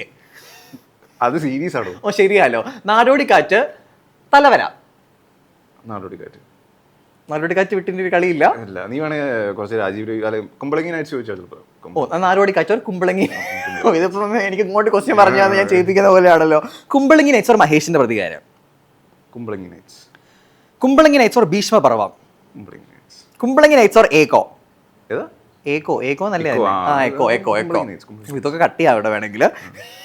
ഏക്കോ or virus. Echo അല്ല, ഏതായിരുന്നു? എനിക്കൊന്ന് കുമ്പളങ്ങി നൈറ്റ്സ് മാറാൻ പോകുന്നില്ല. ഓക്കെ, അപ്പൊ കുമ്പളങ്ങി നൈറ്റ്സ് ആണ് കേട്ടോ നമ്മുടെ ഫൈനൽ ഫിലിം. ഓക്കെ, അപ്പൊ നമ്മുടെ ഇന്റർവ്യൂയുടെ ഒരു ഫൈനൽ സ്റ്റേജിലോട്ട് നമ്മൾ കടക്കാൻ പോവുകയാണ്. അപ്പം ഒരുപാട് ആസ്പിറൻസ് ഉണ്ടാവുമല്ലോ. ഇപ്പൊ ഈ പോഡ്കാസ്റ്റ് കാണുന്ന ചേട്ടൻ ഒരു കുറെ വർഷങ്ങൾക്ക് മുമ്പ് ഡ്രീം കണ്ടപ്പോൾ ഇപ്പോഴും ഡ്രീം കാണുന്നത് പോലെ ഫിലിം ഇൻഡസ്ട്രിയുടെ ഒരു ഭാഗമാകണം, ഒരു ആക്ടർ ആവണം, ലൈം ലൈറ്റിൽ വരണമെന്ന് ആഗ്രഹിക്കുന്ന എഞ്ചിനീയറിംഗ് സ്റ്റുഡൻസിനോട് ഞാൻ പറയണം, സിനിമയിലോട്ട് വരാം. എന്താ ഇവിടെ ലിൻസയ്ക്കൊക്കെ ഹീറോയിൻ ആവണമെന്ന് ആഗ്രഹം, ഭയങ്കര സിനിമാ നടി ആവണമെന്ന് ആഗ്രഹം. ചുമ്മാ ശരിക്കും ആഗ്രഹമുള്ളവരൊക്കെ ഉണ്ട് കേട്ടോ. ഇപ്പം മറ്റേ ഷോർട്ട് ഫിലിം ഒക്കെ ഇപ്പം പിന്നെ അങ്ങനെ കുറെ ഇപ്പം മറ്റേ ഗ്രൂപ്പ് മറ്റൊരു ക്ലബ്ബൊക്കെ ഉണ്ട് അങ്ങനത്തെ ഇപ്പം നവരസ എന്നൊക്കെ പറഞ്ഞിട്ട്. പക്ഷെ ഇപ്പം MEC ആലോചിക്കണ്ട, ഒരു ജനറൽ ഓഡിയൻസിന് ഒത്തിരി പേരുണ്ടാവില്ല. ഈ പോഡ്കാസ്റ്റ് ആർക്കും കാണാമല്ലോ. അപ്പം അങ്ങനെ ഡ്രീം ഈ പോഡ്കാസ്റ്റ് കാണുമ്പോഴാണെങ്കിൽ പോലും അങ്ങനെ ഡ്രീം ചെയ്യുന്ന ഒരുപാട് പേരുണ്ട്. അല്ലെങ്കിൽ അങ്ങനെ എനിക്ക് തോന്നുന്നു കുറച്ച് വർഷങ്ങൾക്ക് മുമ്പായിരുന്നെങ്കിൽ ഇപ്പം നമ്മൾ ഫിലിം ഇൻസ്റ്റിറ്റ്യൂട്ടിലൊക്കെ പോകുമ്പോഴത്തേക്കും എനിക്കൊന്ന് കുറച്ചുകൂടി ഒരു ഡിമീനിങ് ലുക്കൊക്കെ ഉണ്ടായിരുന്നു. പക്ഷെ ഇപ്പം എനിക്കൊന്ന് കുറച്ച് എല്ലാവരും അക്സെപ്റ്റ് ചെയ്യുന്നുണ്ട് എന്ന് എനിക്ക് തോന്നുന്നു. അല്ല, ഇത് ഫിലിം ഇൻസ്റ്റിറ്റ്യൂട്ടിന്റെ ഒരു പ്രശ്നം എന്ന് വെച്ച് കഴിഞ്ഞാൽ അന്നും ഇന്നും ഫിലിം ഇൻസ്റ്റിറ്റ്യൂട്ടിൽ പോകേണ്ട ആവശ്യമുണ്ടോ, പ്രത്യേകിച്ച് ആക്ടിങ് എന്ന് പറയുന്നത് ഇതിന് പോകേണ്ട ആവശ്യമുണ്ടോ എന്ന് ചോദിച്ചാൽ ആവശ്യമില്ല. പക്ഷേ depends on your personality, depends on നിങ്ങളുടെ കയ്യിൽ എന്തൊക്കെ സോഷ്യൽ സ്കിൽസ് ഒക്കെ ഉള്ള ഒരാളാണെങ്കിൽ ഡയറക്റ്റ് നിനക്കൊക്കെ നന്നായിട്ട് പറ്റും. ഡയറക്റ്റ് ചെന്നോ സിനിമ നടനാവാൻ പറ്റുമോ? പിന്നെ അങ്ങനെയാണെങ്കിൽ എനിക്ക് കുഴപ്പമില്ല. അവിടെ എനിക്ക് ജോലി കിട്ടണം നിർബന്ധം തോന്നുന്നില്ല. ചിലപ്പോ അതായിരിക്കും ശരിയാ. അടുത്ത സിനിമയിൽ എന്നെ കാസ്റ്റ് ചെയ്തോ കുഴപ്പമില്ല, എന്റെ മുഖമൊക്കെ കഴിഞ്ഞോ. പക്ഷെ നമ്മുടെ അപ്പം ഒരു അഡ്വൈസ്, ഒരു പീസ് ഓഫ് അഡ്വൈസ് കൊടുക്കണം തോന്നുകയാണെങ്കിൽ അങ്ങനെ കണ്ടിരിക്കുന്ന എല്ലാവർക്കും, ആ ഡ്രീമേഴ്സിനൊക്കെ ആസ്പയർ ചെയ്യുന്നവർക്കൊക്കെ ഒരു അഡ്വൈസ്, ഒരു പീസ് ഓഫ് അഡ്വൈസ്. ഒന്നാമത്തെ കാര്യം അഡ്വൈസ് തരാൻ like I don't think I M capable. എന്നാലും രണ്ടാമത്തെ കാര്യം എന്ന് വെച്ച് കഴിഞ്ഞാൽ ഞാൻ കൊടുക്കാത്ത എന്താണെന്ന് വെച്ച് കഴിഞ്ഞാൽ ഒരുപക്ഷെ അഡ്വൈസ് എനിക്കും ഇപ്പം എന്നെ പോലെ തന്നെ ഡിറ്റോ വേറൊരാളുണ്ടെങ്കിൽ ചിലപ്പോൾ അഡ്വൈസ് പുള്ളിക്ക് വർക്കാവുമായിരിക്കും. അല്ലാണ്ട് ഞാൻ എന്ത് പറഞ്ഞാലും ജനറൽ ആയിട്ടൊരു അഡ്വൈസ് ഇതിനകത്ത് വർക്ക് ആവാറില്ല. അത് അങ്ങനത്തെ ഒരു മേഖലയാണ്. കാരണം അത്രയും അൺസർട്ടനിറ്റി ഉണ്ട്. അപ്പം നിങ്ങൾക്ക് ഒരു ബാക്കപ്പ് വേണം. അതായത് ഇതിനകത്തോട്ട് ഇറങ്ങിത്തിരിക്കുകയാണെങ്കിൽ ഒരു ബാക്കപ്പോട് കൂടെ ബാക്കപ്പ് എന്ന് പറയുന്നത് അത് എന്ത് വേണേ ആവാം. ഇപ്പോൾ ഞാൻ പറഞ്ഞു ഫൈനാൻഷ്യൽ ബാക്കപ്പ് ആവാം, അല്ലെങ്കിൽ ഒരു എന്താ പറയുക ഒരു ഗ്രിറ്റ് ആവാം, അത് ചെയ്ത് അടങ്ങൂ എന്നുള്ള പറയുന്ന, അല്ലെങ്കിൽ പെട്ടെന്ന് പിൻവാങ്ങാത്ത എന്താ പറയുക നല്ല മനഃശക്തിയുള്ള ആളാവായിരിക്കും. അതെന്ത് വേണേലും ആവാം, നിങ്ങളുടെ ഒരു സൈക്കോളജിക്കൽ സ്ട്രെങ്ത് ആവാം. അങ്ങനെ എന്തെങ്കിലും ഒരു ബാക്കപ്പ് ഉള്ള ഒരു അതുണ്ടായിട്ട് ഇതിനകത്തോട്ട് ഇറങ്ങാൻ പാടുള്ളൂ എന്ന് എനിക്ക് തോന്നുന്നു. അല്ലെങ്കിൽ ഇത് അത്രയും എന്താ പറയുക നമ്മളെ പിടിച്ചു താത്തുന്ന ഒരു ജേർണിയാണ്. അപ്പൊ അതിന്റെ ഒരു വാണിംഗ് എന്നുള്ളത് വേണമെങ്കിൽ പറയാമെന്നല്ലാതെ ഈസി ജേർണി ആയിരിക്കത്തില്ല എന്തായാലും. ചിലപ്പോൾ ആയിരിക്കും, ഒന്നും പറയാൻ ഓവർനൈറ്റ് സക്സസ് ആവാം. പക്ഷെ അത് വളരെ ശതമാനത്തിൽ വളരെ 0.00 അങ്ങനത്തെ എന്തെങ്കിലും ശതമാനമായിരിക്കും. പിന്നെ നമ്മൾ കാണുന്നതും കൂടുതലും സക്സസ് സ്റ്റോറീസ് ആണ്, ഫെയിലിയർ സ്റ്റോറീസ്. അതായത് ഇതിനകത്ത് ഒരുപാട് കാലങ്ങളായിട്ട് കഷ്ടപ്പെടുന്ന ആൾക്കാർ ഒരുപാടുണ്ട്. എൻ്റെ ഒരു എന്താ പറയുക ഒരു ടിയറിൽ നിന്നിട്ട് കഷ്ടപ്പെടുന്ന ആൾക്കാരുണ്ട്, എന്നെക്കാളും മുകളിലുള്ള ടിയറിൽ കഷ്ടപ്പെടുന്നത്, എന്നെക്കാളും താഴെയുള്ള ടിയറിൽ കഷ്ടപ്പെടുന്ന ആൾക്കാരുണ്ട്. അപ്പോൾ ഇതിന് നേരത്തെ പറഞ്ഞ പോലെ ഇതിന് ഒരു പ്രൊഫഷണൽ എന്താ പറയുക ഒരു ഇൻകം സോഴ്സായിട്ട് മാറ്റണമെങ്കിൽ അതിൻ്റേതായ കഷ്ടപ്പാടുകളുണ്ട്. അപ്പോൾ അതിനൊക്കെ നിങ്ങൾക്ക് ഒരു എന്താ പറയുക ഒരു സ്ട്രോങ് ഒരു എന്താ ഫുട്ടിങ് വേണം. അതെന്ത് വേണമല്ലോ, അത് ഞാൻ പറയുന്നത് ഫൈനാൻഷ്യൽ മാത്രമല്ല, അല്ലെങ്കിൽ എന്താ പറയുക നിങ്ങളൊരു വലിയ കാശുകാരൻ്റെ മോനാവണം അങ്ങനെയൊന്നുമല്ല ഞാൻ പറയുന്നത്. ഒന്നില്ലെങ്കിൽ നിങ്ങൾ ഭയങ്കര സ്ട്രെങ്ത് ഉള്ള ഒരാളാണെങ്കിൽ ഒരു പക്ഷേ ഇറങ്ങാൻ പറ്റുമായിരിക്കും. അപ്പോൾ it's completely dependent on that individual. അപ്പോൾ അത് നിങ്ങൾക്ക് അങ്ങനെ തോന്നുന്നുണ്ടെങ്കിൽ തീർച്ചയായിട്ടും. സാം ചേട്ടൻ്റെ ലൈഫ് ഒരു സിനിമയാണെന്ന് വിചാരിക്കുക, നമ്മുടെ ലൈഫ് സിനിമ ആക്കുകയാണ്. ആ സിനിമയുടെ ഏത് ഭാഗത്തേക്ക് നമ്മളിപ്പോൾ എത്തി നിൽക്കുക? അതായത് 10 മിനിറ്റിൽ കയറിയിട്ടേ ഉണ്ടാവത്തുള്ളൂ, അതൊരു ഇൻ്റർവെൽ സീനിലായിരിക്കും, ക്ലൈമാക്സ് എന്തായാലും ആയിട്ടില്ലല്ലോ. അപ്പം എവിടെയായിരിക്കും ആ ഒരു സിനിമയുടെ എവിടെയായിട്ടായിരിക്കും ഇപ്പം നിൽക്കുന്നത്? ഇത് ക്വസ്റ്റ്യൻ കേട്ടിട്ടുണ്ടോ എവിടെയെങ്കിലും? അല്ല, ഇങ്ങനത്തെ ചോദ്യത്തിന് ഞാൻ പറഞ്ഞില്ലേ, എനിക്ക് ലൈഫ് അങ്ങനെ ഭയങ്കര ഒരു എന്താ പറയുക ഒരു ഭയങ്കര അൺസർട്ടനിറ്റി ഉള്ള ഒരു സാധനമായിട്ടാണ് ഞാൻ അതിനെ കാണുന്നത്. അപ്പോൾ എനിക്കത് എത്രത്തോളം എത്തിയെന്നോ ഇനി എത്രത്തോളം ഉണ്ടെന്നോ ഉള്ളൊരു നല്ല ആഗ്രഹം പറയാമല്ലോ. ആഗ്രഹമായിട്ട് അങ്ങനെ എൻ്റെ ഒരു ഇത് വെച്ചിട്ട് enjoy your moments that you have right now. Present enjoy ചെയ്യുക, ഇത് എൻജോയ് ചെയ്യുക, അടുത്ത മൊമെന്റ് എൻജോയ് ചെയ്യുക. അത്രേ ഇതിനെ കൊണ്ട് ഇതിൽ എന്താ പറയുക റിയലിസ്റ്റിക് ആയിട്ട് അത്രേ പറ്റുള്ളൂ എന്ന് എനിക്ക് തോന്നുന്നു. അപ്പോൾ അതാണ്, അത് പ്രാക്ടിക്കലായിട്ട് നടപ്പാക്കാൻ ബുദ്ധിമുട്ടാണ്, അതെനിക്കറിയാം. ഇതൊരു ഫിലോസഫിക്കലായിട്ട് പറയാമെന്നല്ലാതെ നമുക്ക് തീർച്ചയായിട്ടും ആങ്സൈറ്റീസും കാര്യങ്ങളൊക്കെ ഉണ്ടാവും. അതെപ്പോഴും അവിടെ മൈൻഡിൽ ഇങ്ങനെ ഓടിക്കൊണ്ടുവരിക്കും. ഫ്യൂച്ചറിനെ കുറിച്ചുള്ള ടെൻഷൻസും എല്ലാം ഉണ്ടാവും. പക്ഷേ പ്രാവർത്തികമാക്കാൻ പറ്റുവാണെങ്കിൽ എൻജോയ് ദ മൊമെന്റ്സ് എന്ന് പറയും. കാരണം ഞാൻ ആലോചിച്ചിട്ടുണ്ട്, ആ മൊമെന്റ് ഞാൻ എൻജോയ് ചെയ്തില്ലല്ലോ, അല്ലെങ്കിൽ അവിടെ വേറെ കാര്യങ്ങൾ ആലോചിച്ചുകൊണ്ടിരിക്കുകയായിരുന്നല്ലോ എന്നുള്ളൊരു സാധനം ഞാൻ ആലോചിക്കാറുണ്ട്. ഇപ്പം ലൈഫിനെ പറ്റിയുള്ളൊരു ഒരു കോൺസെപ്റ്റ് എന്നുള്ള രീതിയിലാണല്ലോ ഈ ക്വസ്റ്റ്യൻ വരുന്നത്. അതിൽ എനിക്ക് അങ്ങനെയാണ് തോന്നുന്നത്. മൊമെന്റ് എവിടെയാണോ അത് എൻജോയ് ചെയ്യാൻ ശ്രമിക്കുക.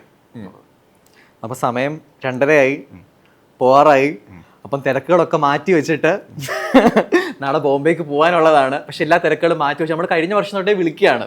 നമ്മുടെ റിക്വസ്റ്റ് മാനിച്ചിട്ട് എല്ലാ തിരക്കുകളും മാറ്റി വെച്ച് നമുക്ക് വേണ്ടി വന്നു. ആൻഡ് ഓൾസോ എക്സൽ പോഡ്കാസ്റ്റിന്റെ ഫസ്റ്റ് എപ്പിസോഡ്, ഈ ഒരു ഫസ്റ്റ് എപ്പിസോഡ് സ്പെഷ്യൽ ആക്കാനായിട്ട് എനിക്ക് തോന്നുന്നു നമുക്ക് എല്ലാവർക്കും ഏറ്റവും അനുയോജ്യമായിട്ടുണ്ടായിരുന്ന ഒരു ഗസ്റ്റ് ആയിരുന്നു സാം മോഹൻ. ബിക്കോസ് നമ്മുടെ കോളേജിൽ നിന്ന് പഠിച്ചിറങ്ങിയ ഒരു അലുമിനിയാണ്. അപ്പൊ നമുക്ക് എല്ലാവർക്കും അത്രമാത്രം ഒരു രോമാഞ്ചം പോലെ വരുന്നുണ്ടോ ഞാൻ പറയുന്നത് കേട്ടിട്ട്? അപ്പൊ നമുക്ക് എല്ലാവർക്കും ആ ഒരു ഡ്രീം ഉണ്ട്. നമ്മളൊരു ഡ്രീം ചെയ്യാൻ പ്രേരിപ്പിക്കുന്ന, നമ്മളൊരു ആസ്പയർ ചെയ്യാൻ പ്രേരിപ്പിക്കുന്ന, നമുക്ക് എല്ലാവർക്കും ഒരു മോട്ടിവേഷൻ ആയിട്ടുള്ള ക്യാരക്ടറാണ് സാം മോഹൻ. അപ്പം ഒരു നിറഞ്ഞ കയ്യടി നമുക്ക് എല്ലാവർക്കും, ഒരു നിറഞ്ഞ കയ്യടി നമുക്ക് സാം മോഹന് വേണ്ടി കൊടുക്കാം.